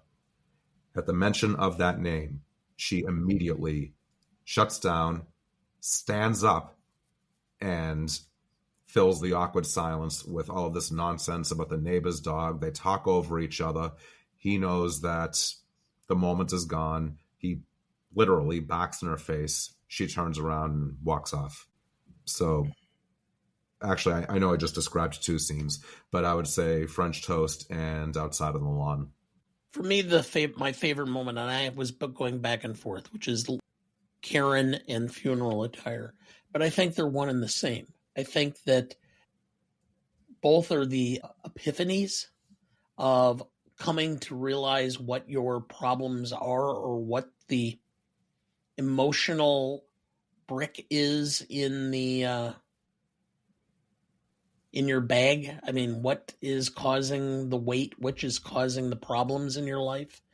And so I think that both of those, Calvin coming to realize how his emotions are being manipulated or controlled or stunted by his wife, and talking with the doctor, coming to the conclusions and letting it out, and the remorse of survivor's guilt and all of this. So those are my favorite scenes.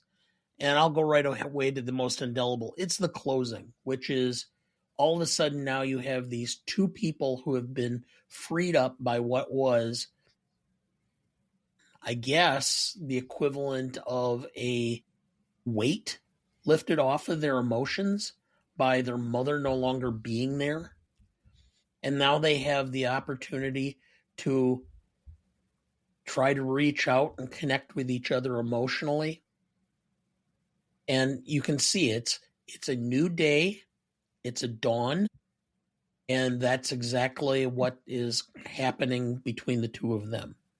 So that looks like a good spot for our second break. We'll be right back.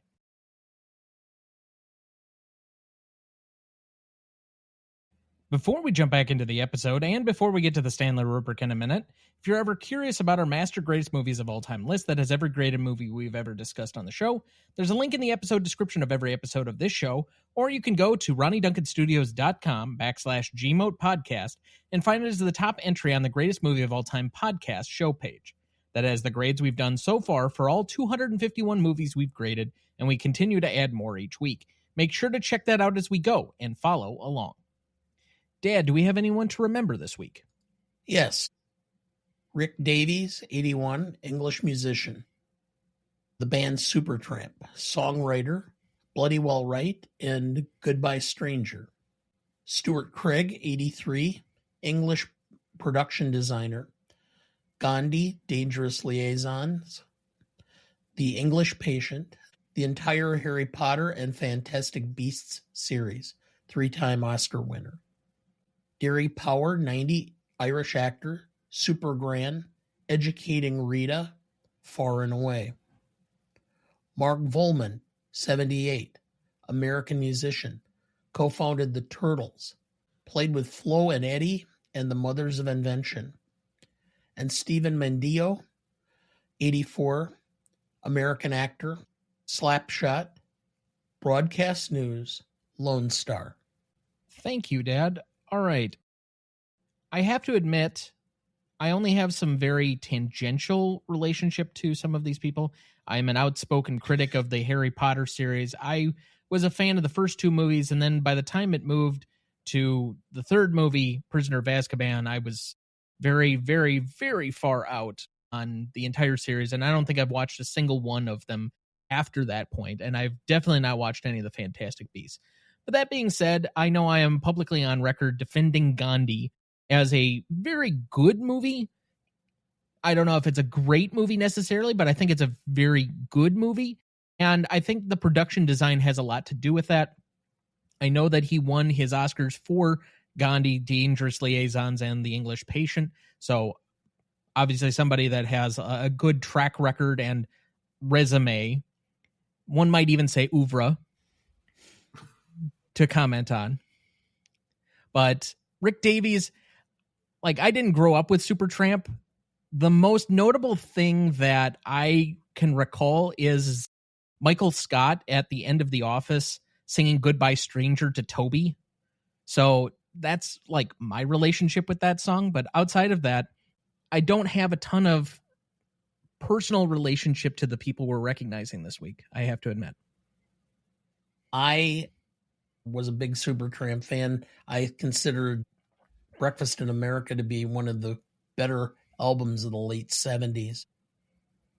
And I just loved Supertramp's music at that point in time. So it was kind of sad to see his passing.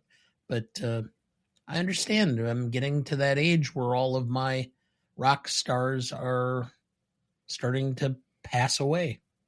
And so we recognize these here fondly with a moment of silence in their honor.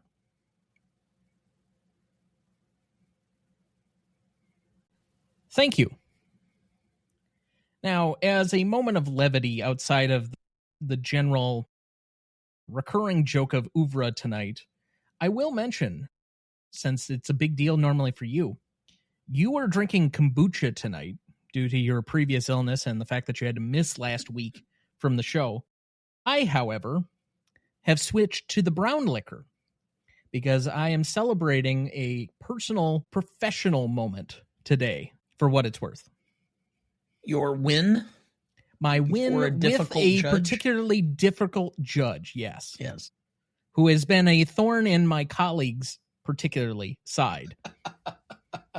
I don't have that many problems with her.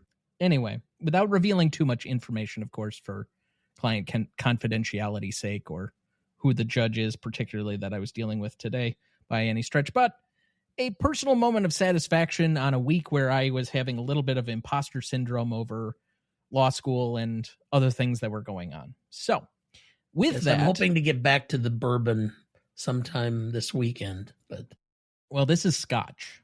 I understand. Which is better than bourbon.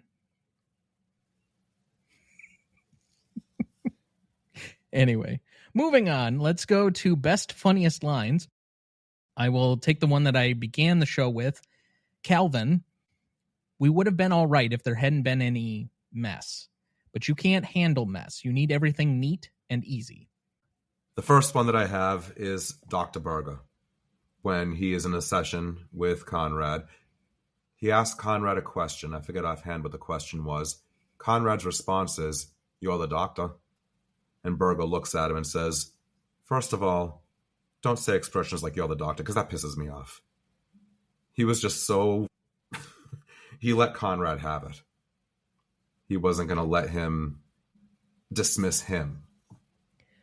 I think that is one of the genius strokes in both the writing and the performance of that particular character is that he gets personally involved, but also pushes back in certain areas. And that's why I related it to a boxer, that he's just very carefully, methodically jabbing him and wearing him down.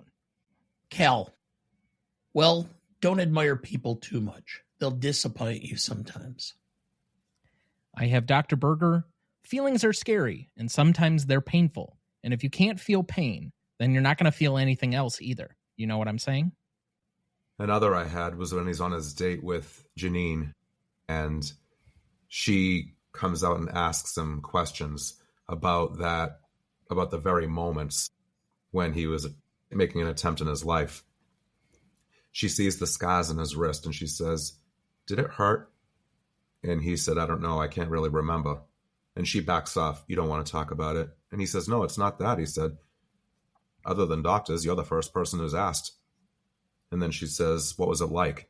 And then he has that monologue where he says, "It's like falling into a hole and it just keeps getting bigger. And then suddenly you're the hole and you're getting swallowed up." And that's when he's cut off by the group of guys coming in singing the 1980 McDonald's jingle and just interrupting and killing the whole moment. But yeah, for Conrad to feel acknowledged like that was nice to see. You're the first person to ask other than the doctors. So obviously he's never had a conversation with his parents about it. Con, you can't do this. No, it takes too much energy to get mad. Dr. Berger, do you know how much energy it takes to hold it back? I have Kelvin. He just wants to know that you don't hate him. Beth Jarrett. Hate him? How could I hate him? Mothers don't hate their sons. Is that what he told you? You see how you believe everything he tells you and you can't do the same for me? You can't? God, I don't know what anyone wants from me anymore. Calvin's saying to Beth, "You're not strong. When Buck died, you buried your love with him, and I just can't understand that. And I don't know if I love you anymore." Beth, I don't want to see any doctors or counselors. It's me. This is my family. And if we have problems, we will solve these problems in the privacy of our own home, not by running to some kind of specialist every time something goes wrong. I have Calvin again. Because I've always wondered in some needling way what it mattered what I wore. It was crazy that day. We were going to our son's funeral and you were worried about what I wore on my feet. I'm sure it sounds like nothing to you, but it stuck with me and I just wanted to tell you about it. I'm out. I have one left. Dr. Berger, how long are you going to punish yourself? When are you going to quit? All right, so with that, then we will move to the Stanley Rubric. Legacy is up first.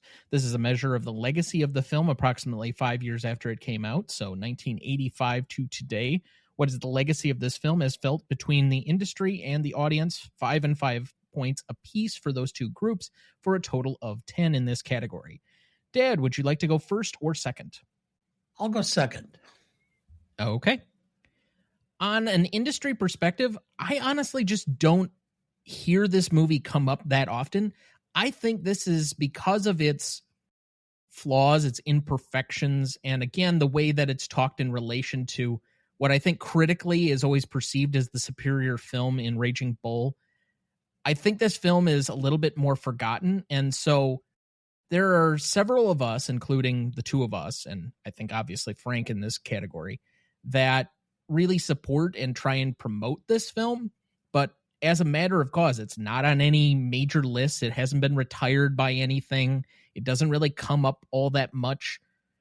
So from an industry standpoint, I have a 3 just because there are some people that still had some pretty great careers. Like you can stack this in the record of obviously Donald Sutherland as one of his better performances, even though I don't think or recall he was ever nominated for an Oscar, but I think this was the closest he ever came to being nominated for one. Timothy Hutton was a golden boy through the early part of the 80s and the mid-80s and then kind of faded away, but he's not had a bad career. He did a long-standing television show for a while, I think called Leverage. So there are some people that went on to do some stuff. Robert Redford, I think this is like the peak of his directorial work. You might be able to say he had one major other movie that I can recall that he was a director of, and that would be Quiz Show. But outside of that, this is like the peak of him doing anything like that. He obviously has been a solid name in Hollywood as a lead actor for decades. I know he's now retired, but as far as directorial work, you got to kind of admit that. So on an industry perspective, I'm going to say that's a 3. I'm not sure that I'm dead set on that 3, but that's the best I can probably waver on what we have there. On the public side, though, I think that this is a movie that is more supported by a general movie-loving audience, and particularly recently, as I think more people have been introduced to it.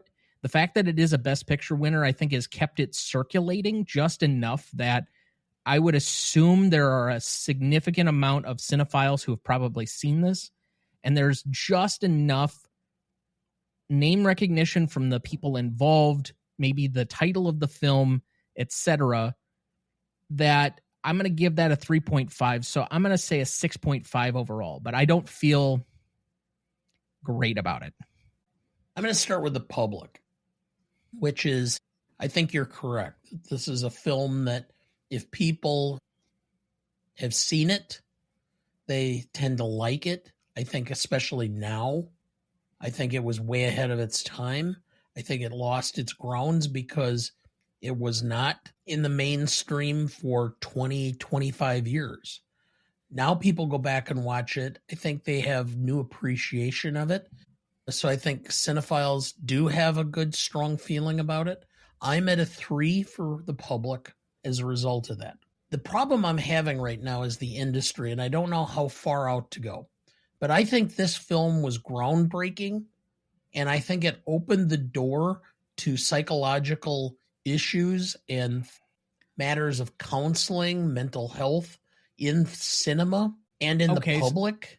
So let me just open this up. I mean, I feel that, yes, depicting psychotherapy and mental health in film, you could add that to the industry, but with the way that you had talked about it before, that an increase in mental health awareness and therapy as a tool after this movie, wouldn't you say that's more indicative of the public effect and legacy than it is necessarily on the industry, other than the depiction in film? Yeah, and this is where I was wrestling of where it would be. If that's the case, if you're going to say that that's public and not industry, Well, I think your one caveat could be industry, but I'm saying... Yeah. So if that's the case, then I'm going to adjust it a little, and I'm going to say that I'm going to have a 4 for the industry, and I'm going to go with a 4 for the public. Okay, so you're at an 8, and I have a 6.5. Frank, which camp do you fall in, I guess?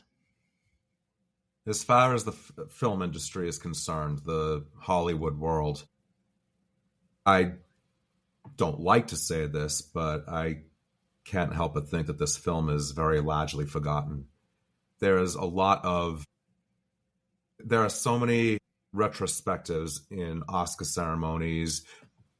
This film hasn't even been registered as culturally or historically significant. It's not in the Library of Congress registry of films.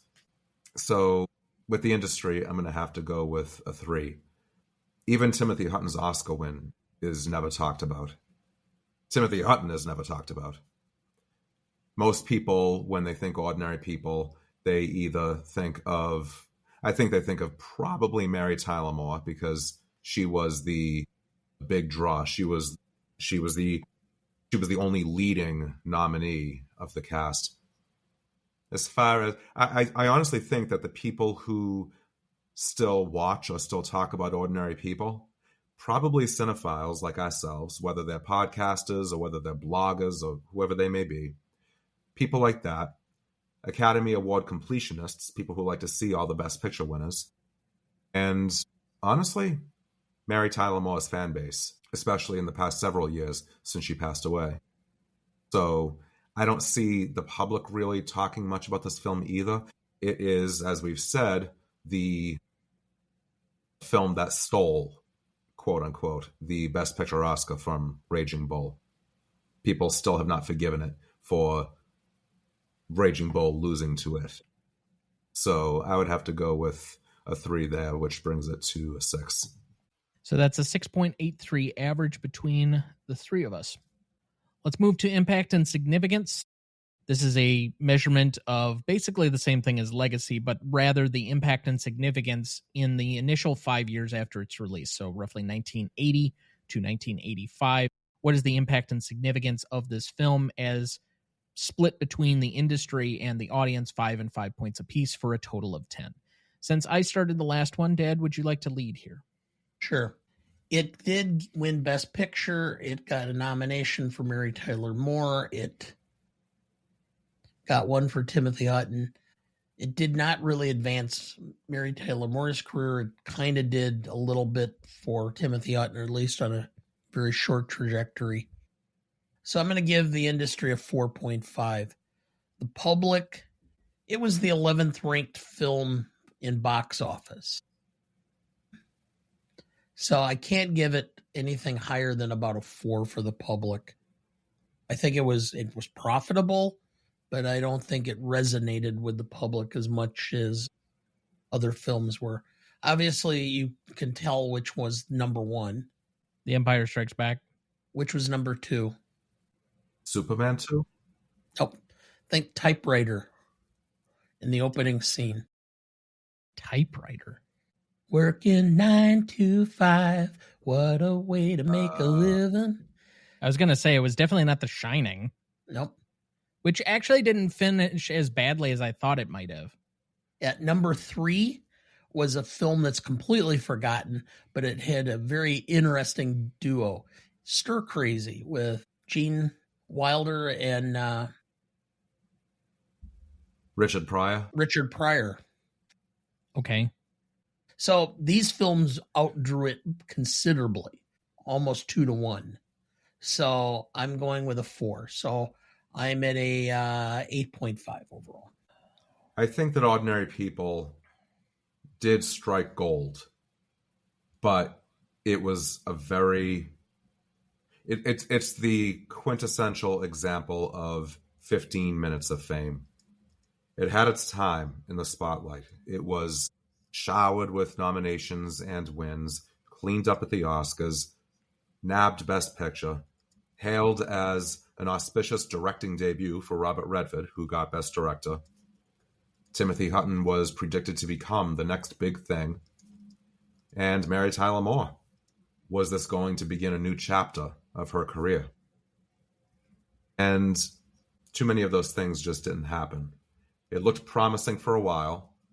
Timothy Hutton, if we're going to be talking about impact and significance, according to his IMDb credits, the following year, I can't tell if it was a television documentary or what exactly it was, but he was a narrator for a program called Teenage Suicide, Don't Try It, which is a title that I'm not particularly comfortable with, but it was 1981 and sensibilities were different. My point is that it was, I don't want to say it was a flash in the pan, because I think it was a little bit more than that, but it had its moment, and then people were ready to move on to the next flavor of the month. And this was right before home video was really ubiquitous all throughout the country. VCRs, and so it wasn't, by the time people were renting films, Ordinary People was old news. So I would have to give it a total of probably, I would have to go halfway. I have to give it a 5. I think I fall much more in Dad's camp than yours, Frank, on this one. It's hard for me, based on the way we've scored, particularly like successful Oscar films, to say that it doesn't have an industry impact. I think that even though Mary Tyler Moore does not necessarily go on to anything more significant, and her film roles kind of dried up, and frankly, this was probably the peak end of her career as far as major acting roles and such. Suppose you could also say, in addition to making the point earlier that Robert Redford, this is probably the peak of his directorial career. I mean, this is his premier Oscar win. Like, he never won one for acting. And I think he's probably more proud of the fact that he did get a directorial Oscar as opposed to an acting Oscar, because of kind of how he views and holds himself. Obviously, I would have to ask him directly that if it's more meaningful for him to have a directorial than an acting Oscar, but, you know, that's maybe my impression a little bit. You could also say that this is the end of Donald Sutherland's like leading man career, because I don't think he had, maybe past the next few years, a whole lot of like leading man parts once you got out of the early 80s. At that point, he kind of just became a character actor where he's the villain in Backdraft, or he's that one scene in JFK, or he's playing, I think it's like the Chancellor in the Hunger Games movies, or, you know, he pops up in all these places, but it's as a character actor at that point. And so he transitions and does something different with his career. You could say that the impact for anyone coming out of this film that is like promoted or does something else is Timothy Hutton, where he was the it guy that everybody wanted in their movie for a couple of years then after this film, based off of his Oscar win. But that also fizzled out at a certain point too. So I'm a little bit conflicted. I think the movie had juice in the moment, and the people immediately coming out of this, like, I don't think it was detrimental for Mary Tyler Moore to have been in this. I don't think it was detrimental for Robert Redford or Timothy Hutton to have won Oscars for this movie, or Alvin Sargent for that matter. I think this movie suffers more in its legacy than it did in its initial impact, where I think you can separate out a little bit that there is a public impact. Again, going back to our conversation of how it started to foster more mental health awareness and some other things that are combined for that. So with the fact that it won 4 Oscars, beat out a more critically, I guess, celebrated movie, and was at least widely celebrated by critics at the time, enough to promote it past something like Raging Bull. I think there is enough here, because like Raging Bull was in the 20s for its like overall finish at box office for the year. It was much more of a propelled critical movie than it was necessarily a popular movie. And we were about to get into this notion. We were coming off the year prior where Kramer versus Kramer, a family drama, was the #1 movie of the year.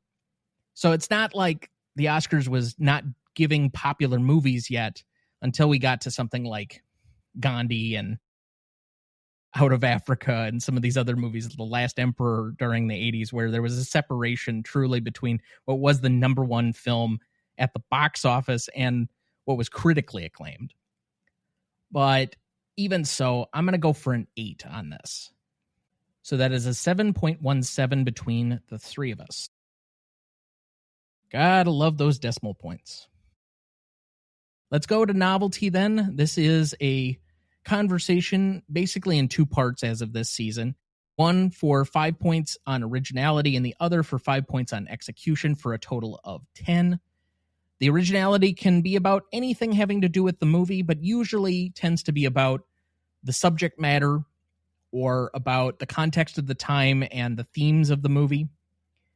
I think this is an audacious movie based on the context of the time to put psychotherapy, family drama, significant grief in an affluent family, and the gender role reversals of the parents right front and center.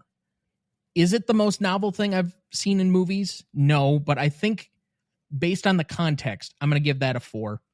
And I think this is even though I don't think it's a perfect film, I think it's still very well executed. There are maybe some cinematography things that I think could have been done a little bit better, but the acting, the writing, to me, really shine in this movie. So I'm going to also give that for a 4, so an 8 overall.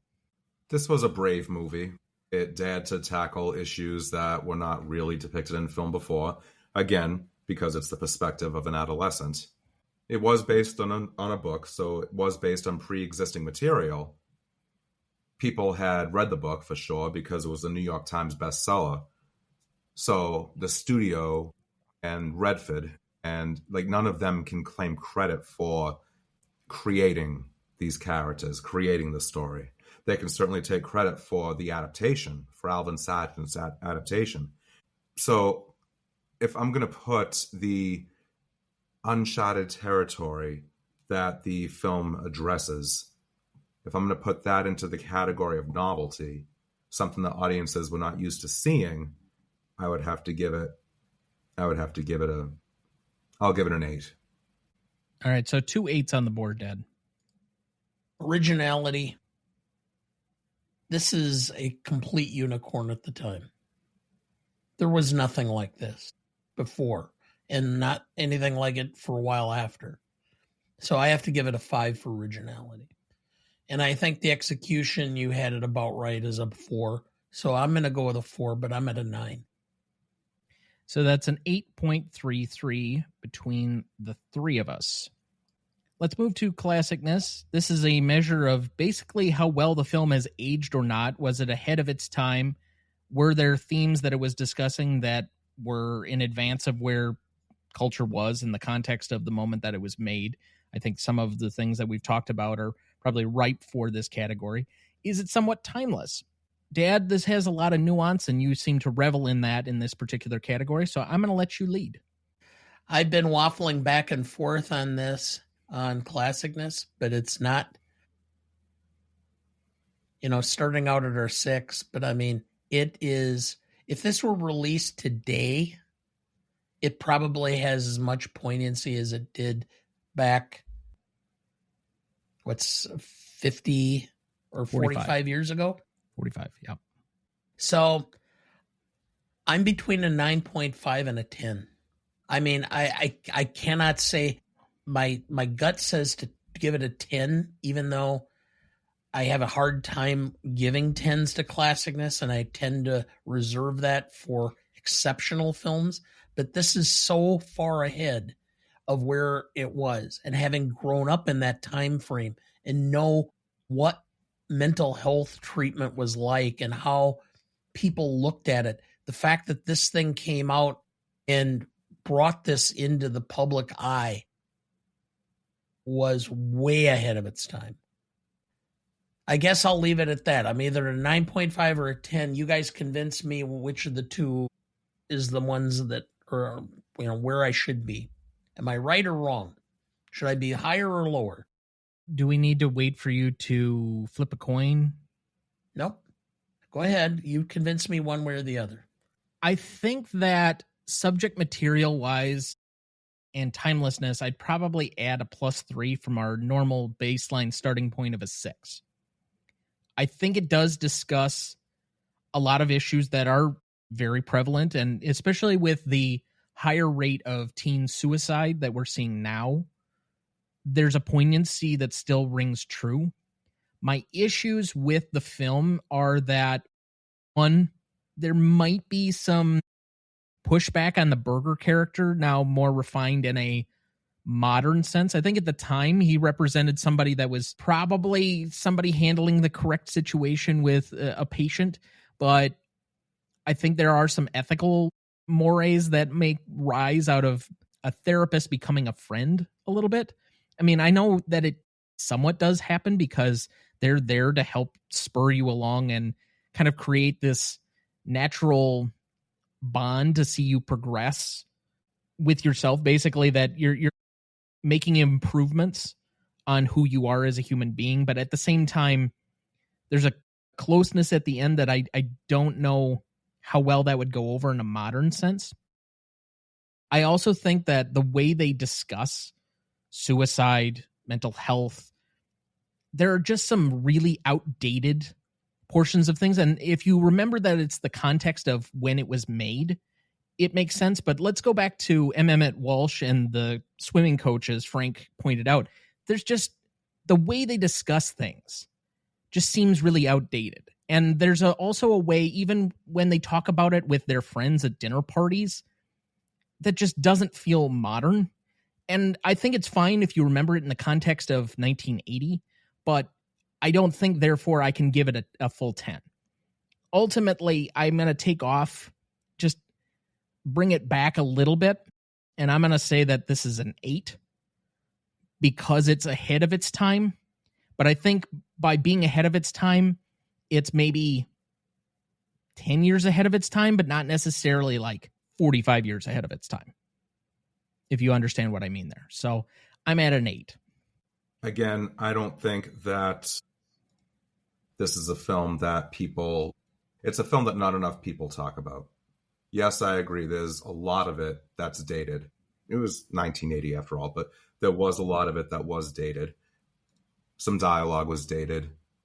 I will say that the themes of the story are timeless. I don't think that that's something, I don't think that conflicts in families and underlying problems and relationships that are never fully addressed, whether we're talking between a married couple or whether we're talking between a daughter and her father, when there is tension, when there are unspoken frustrations and unspoken hurts, and they just fester in your mind, you're going to shut down eventually.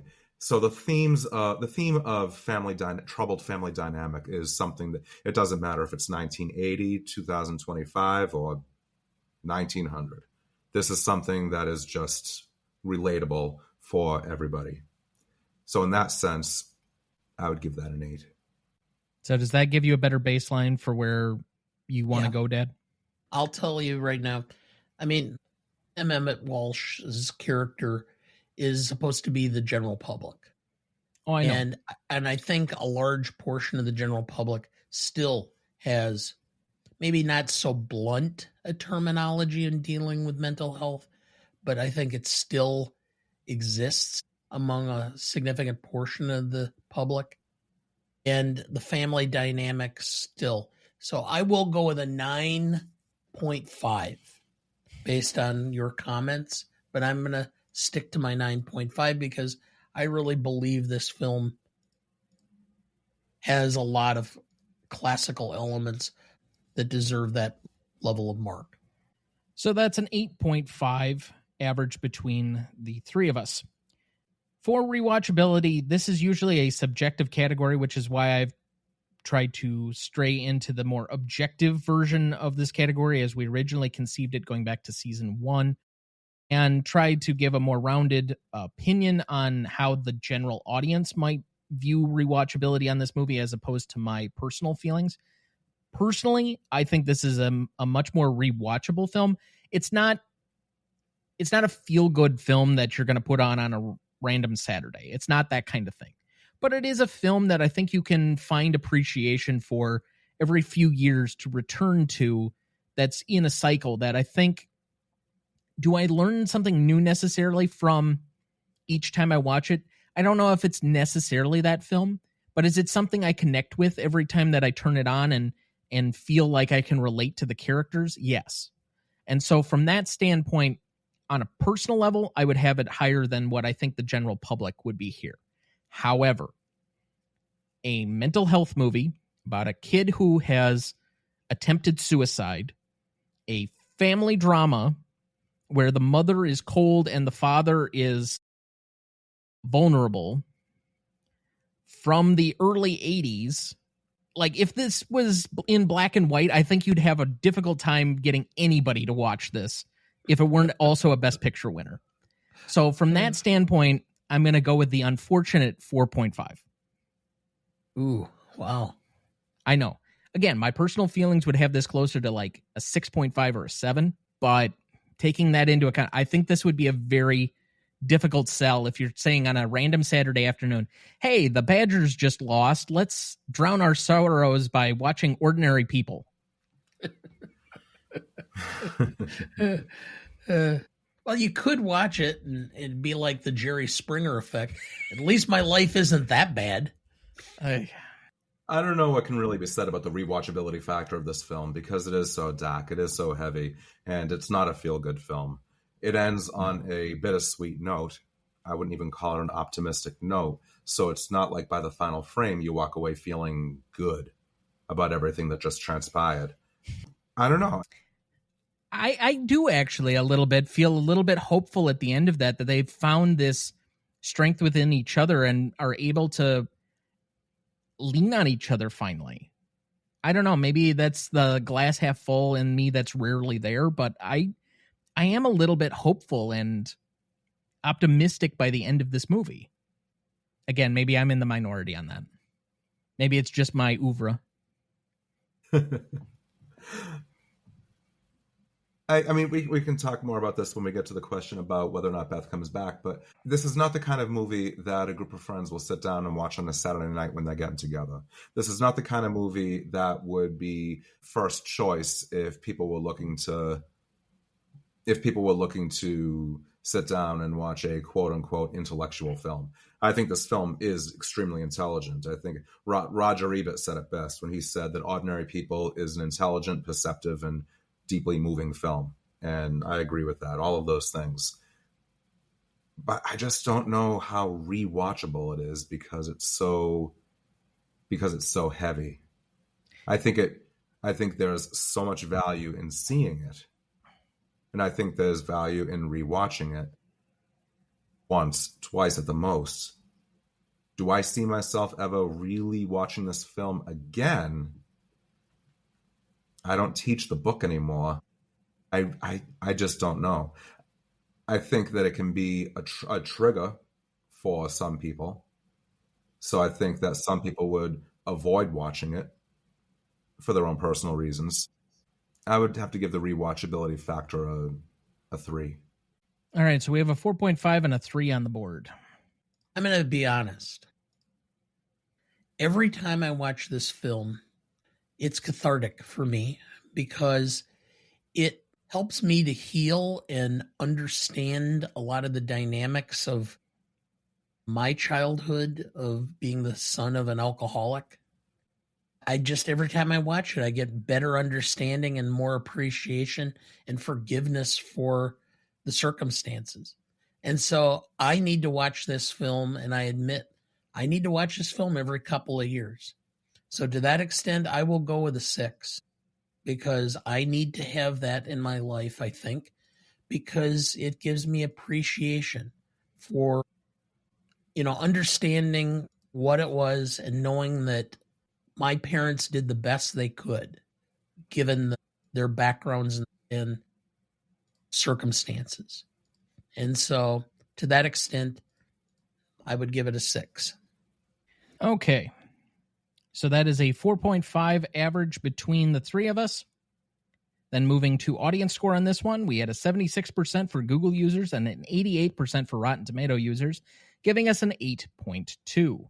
So to repeat the categories, we had a 6.83 for legacy, a 7.17 for impact and significance, an 8.33 for novelty, an 8.5 for classicness, a 4.5 for rewatchability, and an 8.2 for audience score, giving us a final total of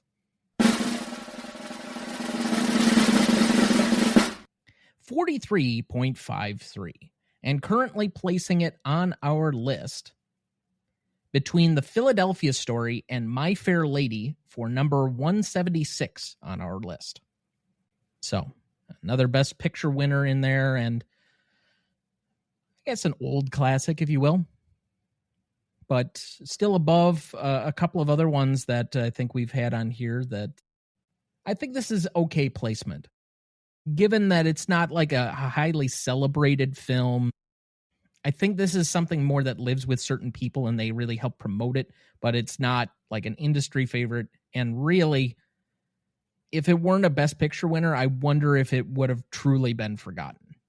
So, as always, if you disagree with anything that we had to say on this, disagree with any of our scoring, think we're completely right, you can write us at greatestaltimemoviepodcast@gmail.com. Find us on any of our socials at GMOTPodcast, or you can write us at RonnieDuncanStudios.com/GMOTPodcast. All right, now we will move to remaining questions. I had a few here, but we also had some listener questions, so I will get to those in a second. My first one, does Beth ever come back, and do Conrad or Calvin need her to come back? No and no. I can't see her coming back because her leaving is an admission of failure. And to come back would be reliving that failure over and over and over. I think it depends on what your definition of coming back is. I think that there's a clear separation and a divorce that will happen. And since she's going to Houston, I think she's going to try and separate herself even from her social group and try and recreate whatever she needs that's neat and tidy. That being said, I do think she will have some kind of relationship with Conrad, whatever that may be, but it's always going to be on her terms, and I don't think it's going to be particularly close. She's not coming back. No. She's too proud. She's too proud. She does not want to go crawling back to Cal and beg him to take her back. I just don't see that in her nature. I don't see her coming to terms with everything that has been bottled up because she refuses therapy. So she obviously has not been doing well without therapy. If she continues to refuse it, it's just going to be the same cycle of thought for her over and over and over again. Now, that being said, Calvin and Conrad, are they better off without her? I think Calvin said what he needed to say. And I think that for him, ending the marriage was the right thing to do. So for Calvin, no, I don't think he needs her. I think that he has allowed himself to grow and to evolve and to change and to learn more about himself and about his son.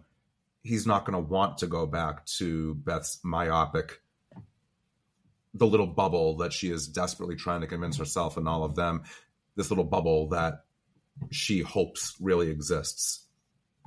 As far as Conrad goes, does he need her? Yes and no. He might at some point later on in life feel the need for catharsis to tell her, sit her down and talk with her and say to her, basically to air his grievances. So do I see that happening? Potentially. So in that sense, I think that he would still need her in order to be able to close the door. Not necessarily lock it, but to close it. The two of them, Calvin and Conrad, living together alone, I think that for the time being, that's what's best for both of them, to lean on each other, to rely on each other. Does Calvin transfer to another school, or do he and Calvin move? Well, I can tell you what happens in the book. Isn't he a senior? He is repeating his junior year. Yeah, I was going to say, I think he was taking his junior classes over because whenever he must have attempted suicide must have been in part of the middle of the school year, and so he must not have finished certain things.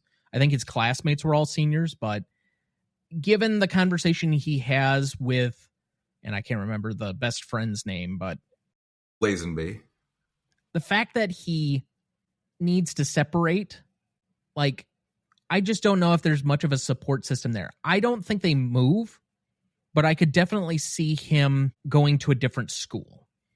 So does the book disclose what happens there?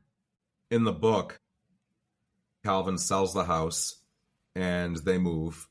They stay in the area, but they do move. They downsize. And Conrad tacks on an extra semester of high school. So he graduates in January. Okay. And that's honestly because he has that relationship with Dr. Berger and he's not like well enough yet to probably graduate from therapy, more or less. I would say it doesn't make sense for him to completely leave the area because of that relationship and maintaining that therapeutic relationship. But also there's issues in the house yet from all the ghosts of the past and everything else that's there. So that makes a little bit of sense. They don't need that much space anymore, and they don't need to keep up that level of socialite like errors that is part of it. So that also makes sense. I don't know. There's a part of me that you need to move away from some level of your repeat trauma so that you can live without having it reoccur for you regularly. And they were never going to completely escape that while they were in the same settings, circumstances, essentially. Okay, any other remaining questions for either of you before we get to our listener questions? Okay, so we have a couple of questions here from some listeners. Heather Stewart, the question queen. What do you think is Donald Sutherland's Mount Rushmore? MASH. Yeah, MASH has probably got to be on there. I think Animal House. Animal House? He's in it for like 10 seconds. No, he's in it for 2 scenes. One of them just fine. Going into the cupboard and taking out a box of cereal and showing his bare ass. Ooh. Okay.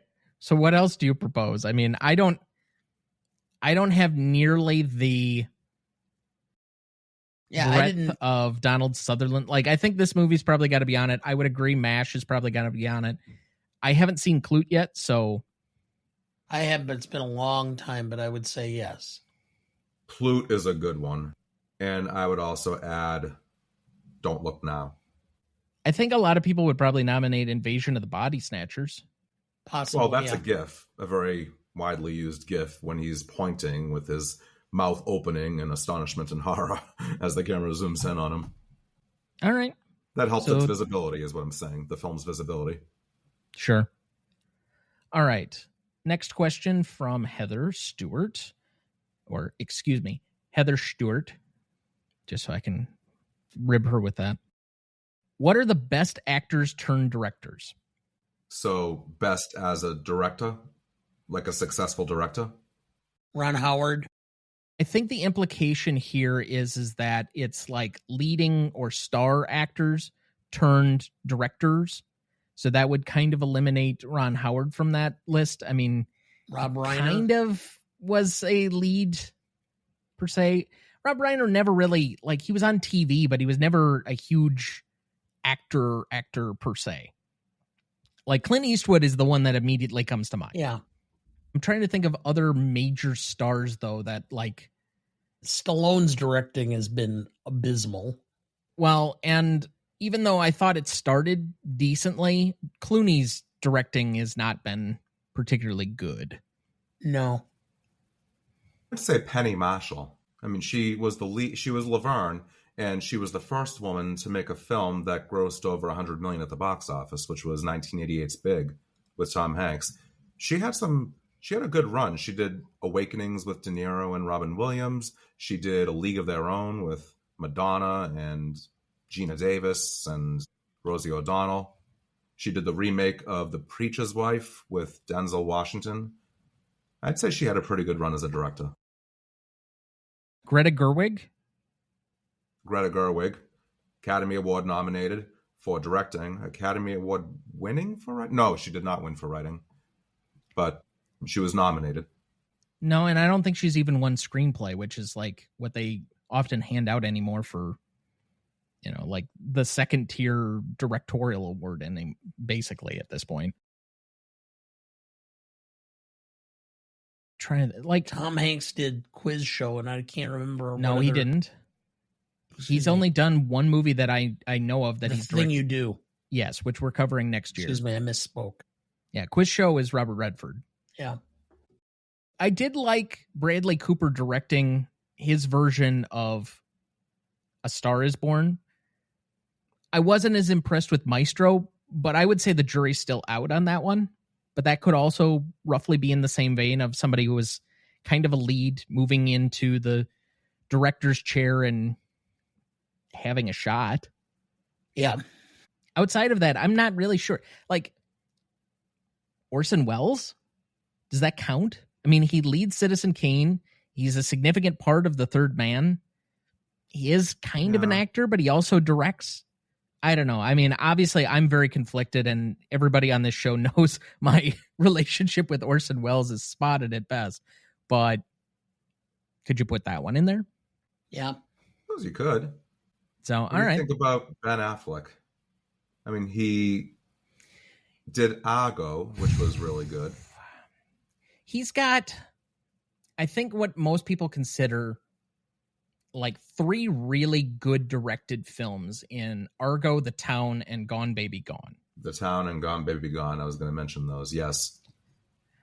Outside of that, he kind of floundered after he got Batman, and he's kind of, I don't know. It's hard to really say that 3 films makes you, because after, I can never understand if it's Live by Night or Live by Night.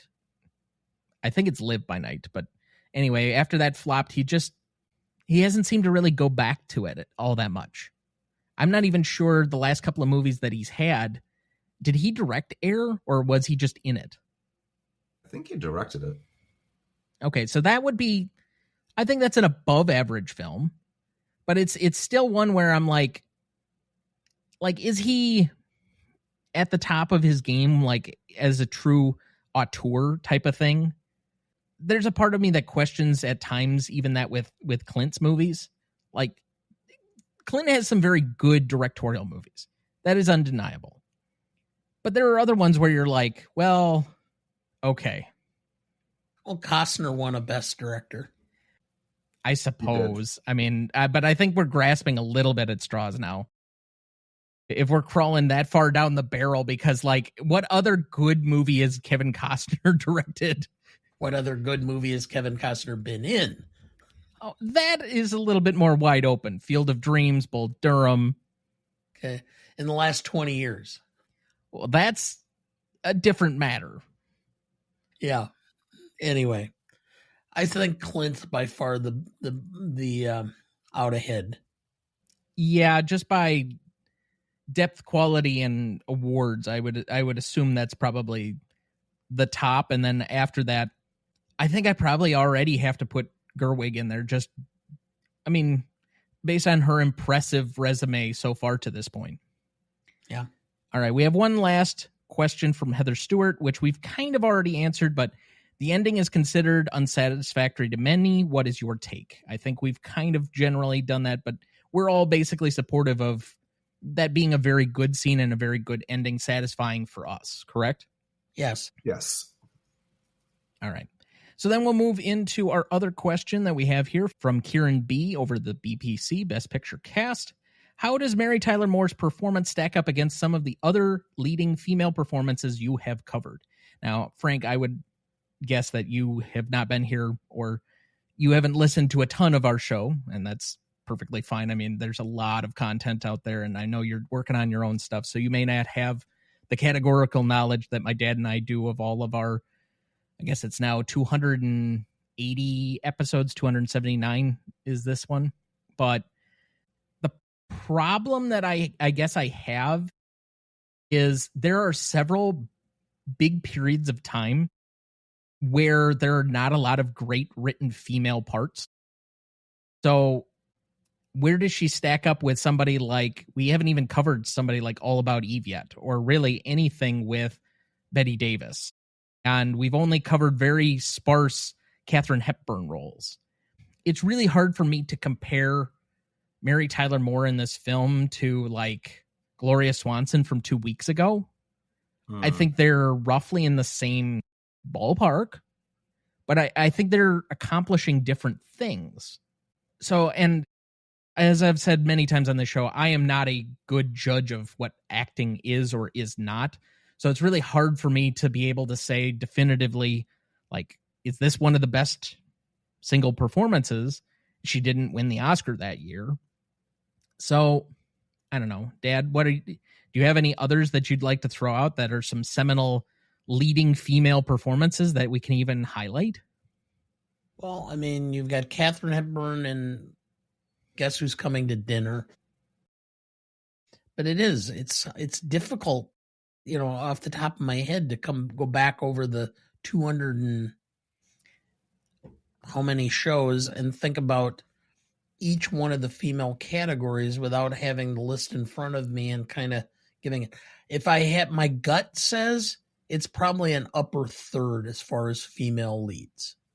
But more than that, I'd have a difficult time. I'll throw out a few in here. We've got like Grace Kelly for Dial M for Murder and Rear Window. You could throw out Julia Roberts for Pretty Woman. You could throw out Sandra Bullock for Gravity in here, or Julia Roberts for Erin Brockovich. So I guess the more modern films that we've done, there are some more female-led performances, as you just kind of creep up the list. Again, I would say it's probably in the upper third at least. I mean, was impressed with the performance. I mean, another one I'll highlight, ScarJo in Lost in Translation, I would say is roughly in this ballpark for me. Possibly, yeah. So but again, it comes to base a lot of the conversation over what you deem lead versus supporting, and then wherever you draw that line, like who's included in the club and how do you pick through all of those. Audrey Hepburn for Roman Holiday. Yeah. Do you put Donna Reed in leading for It's a Wonderful Life? I don't think I would. Yes, I would. I think based on my qualifications, I don't think there's ever a scene from her perspective in the movie. Oh, yeah. The scene in the parlor where they end up. That's not from her perspective, though. So another one that might be a little bit on the line, but how about somebody like Margot Robbie in Once Upon a Time in Hollywood? I don't know if she's in 50% of the film. She's not. Yeah. So I don't know if that would also qualify. Throwing out somebody like Sigourney Weaver in Alien and Aliens. Yeah. Also different performances. Yeah.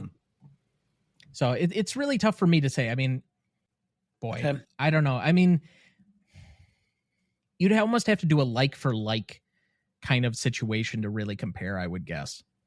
So sorry if that defeats your question, Kieran. I mean, it's a legitimate question. I'm struggling that it may be a little bit too broad to be able to properly answer it without a lot of additional research. So, all right. So if there are no other further questions, I'd like to thank Frank for being back with us again for his third appearance on the show. You are certainly welcome back anytime, my friend. Again, also thank you personally for submitting to the Cinema Legacy poll. We are glad to have you on that as well. And I don't believe we have you scheduled for anything for next year quite yet, but certainly, like I said, you're welcome back anytime. But just remind everybody again what you're working on and where they can find you. Well, thank you again so much for inviting me back on. I always have a great time talking with the both of you. And if there ever is an opening in the future, then please just reach out and I will be there in a New York minute. As far as my content is concerned, Reels of Cinema, you can find on most major podcasting platforms. That's my solo podcast, Reels of Cinema. And then we have Movies Across the Pod, the one that I co-host. I can be found on Facebook at the Reels of Cinema Facebook group.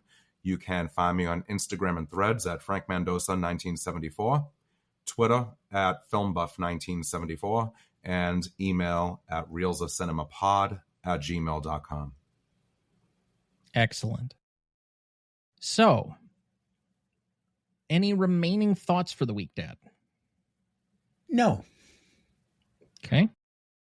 I will say that just quickly, because I know we're running long on this particular episode, but the Office spin-off, The Paper, is very similar to an idea I had for kind of a somewhat similar project like 5 years ago, but never actually did anything with. So this isn't to allege that I had the idea first or, anything stupid like that. But this is a world that I thought was at least interesting enough to have the idea and start to pursue or look into maybe doing some research for before I just never pursued the idea during the middle of the pandemic when I was doing some spec scripts writing on my own. I did end up writing one pilot during the pandemic. Never really got to a second one or a second episode, but just something that I was kicking around because I wanted to say that I had written one. I don't think it's very good, but it's at least there. That being said, my remaining thought here is just, I thought it was actually a very good series. All 10 episodes right now are available on Peacock. I don't know if they're ever actually on NBC linear TV, but if you have or bother to subscribe to Peacock or pay for the $5, whether it's for Premier League football access or, I don't know, because you want to watch an NFL game occasionally, because apparently that there will be NFL games specifically designed to only be on Peacock behind the pay service wall, or I don't know, I guess the NBA is also going to be on Peacock, so maybe there will be more subscribers now that they've paid for additional content. But if you have it and you have the opportunity, I think it is, at least in the same vein as The Office, it is a little clunky to start with in the first episode, as they're kind of like directly taking you behind the scenes to show how it is generally related to the original series. But that being said, it creates its own characters for the most part. There is one overlapping character, obviously, if you've seen any of the trailers. And I think it's got some very good characters. It does some good work of establishing some people that you want to follow and invest in. And for me, with television, I'm always trying to invest in characters because you're spending so much time with these people. You just want them to be people that you feel like you're worth spending 7-8 hours with at a time. And for me, this was worth the 5 hours or whatever it was for watching it. So I would recommend people go and check that out. But that'll do it for us this week. Thank you for listening. Ernest Hemingway once wrote, "The world is a fine place and worth fighting for." I agree with the second part. Next week for our 280th episode, we welcome back Peterson W. Hill of the War Starts at Midnight podcast to discuss Seven from 1995, celebrating its 30th anniversary. Directed by David Fincher, written by Andrew Kevin Walker, cinematography by Darius Kanji, music by Howard Shore, starring Brad Pitt, Morgan Freeman, Gwyneth Paltrow, John C. McGinley, and Kevin Spacey. You won't want to miss that one, so watch ahead of the show by searching the Real Good app to find where it's streaming for you. That's REELGOOD. Please like, follow, rate, and review, or whatever on whichever platform you have so that more can join in on our fun. You can also email the show at RonnieDuncanStudios.com or at GreatestAllTimeMoviePodcast@gmail.com, or find us on YouTube, Instagram, Twitter, Letterboxd, Blue Sky, or TikTok at the handle @GMODPodcast. The Greatest Movie of All Time is a production of Ronnie Duncan Studios. Our show is mixed, edited, and written by Thomas Duncan. Our music is thanks to Purple Planet Music. Our distributor is Captivate FM. Our technical provider is Riverside FM.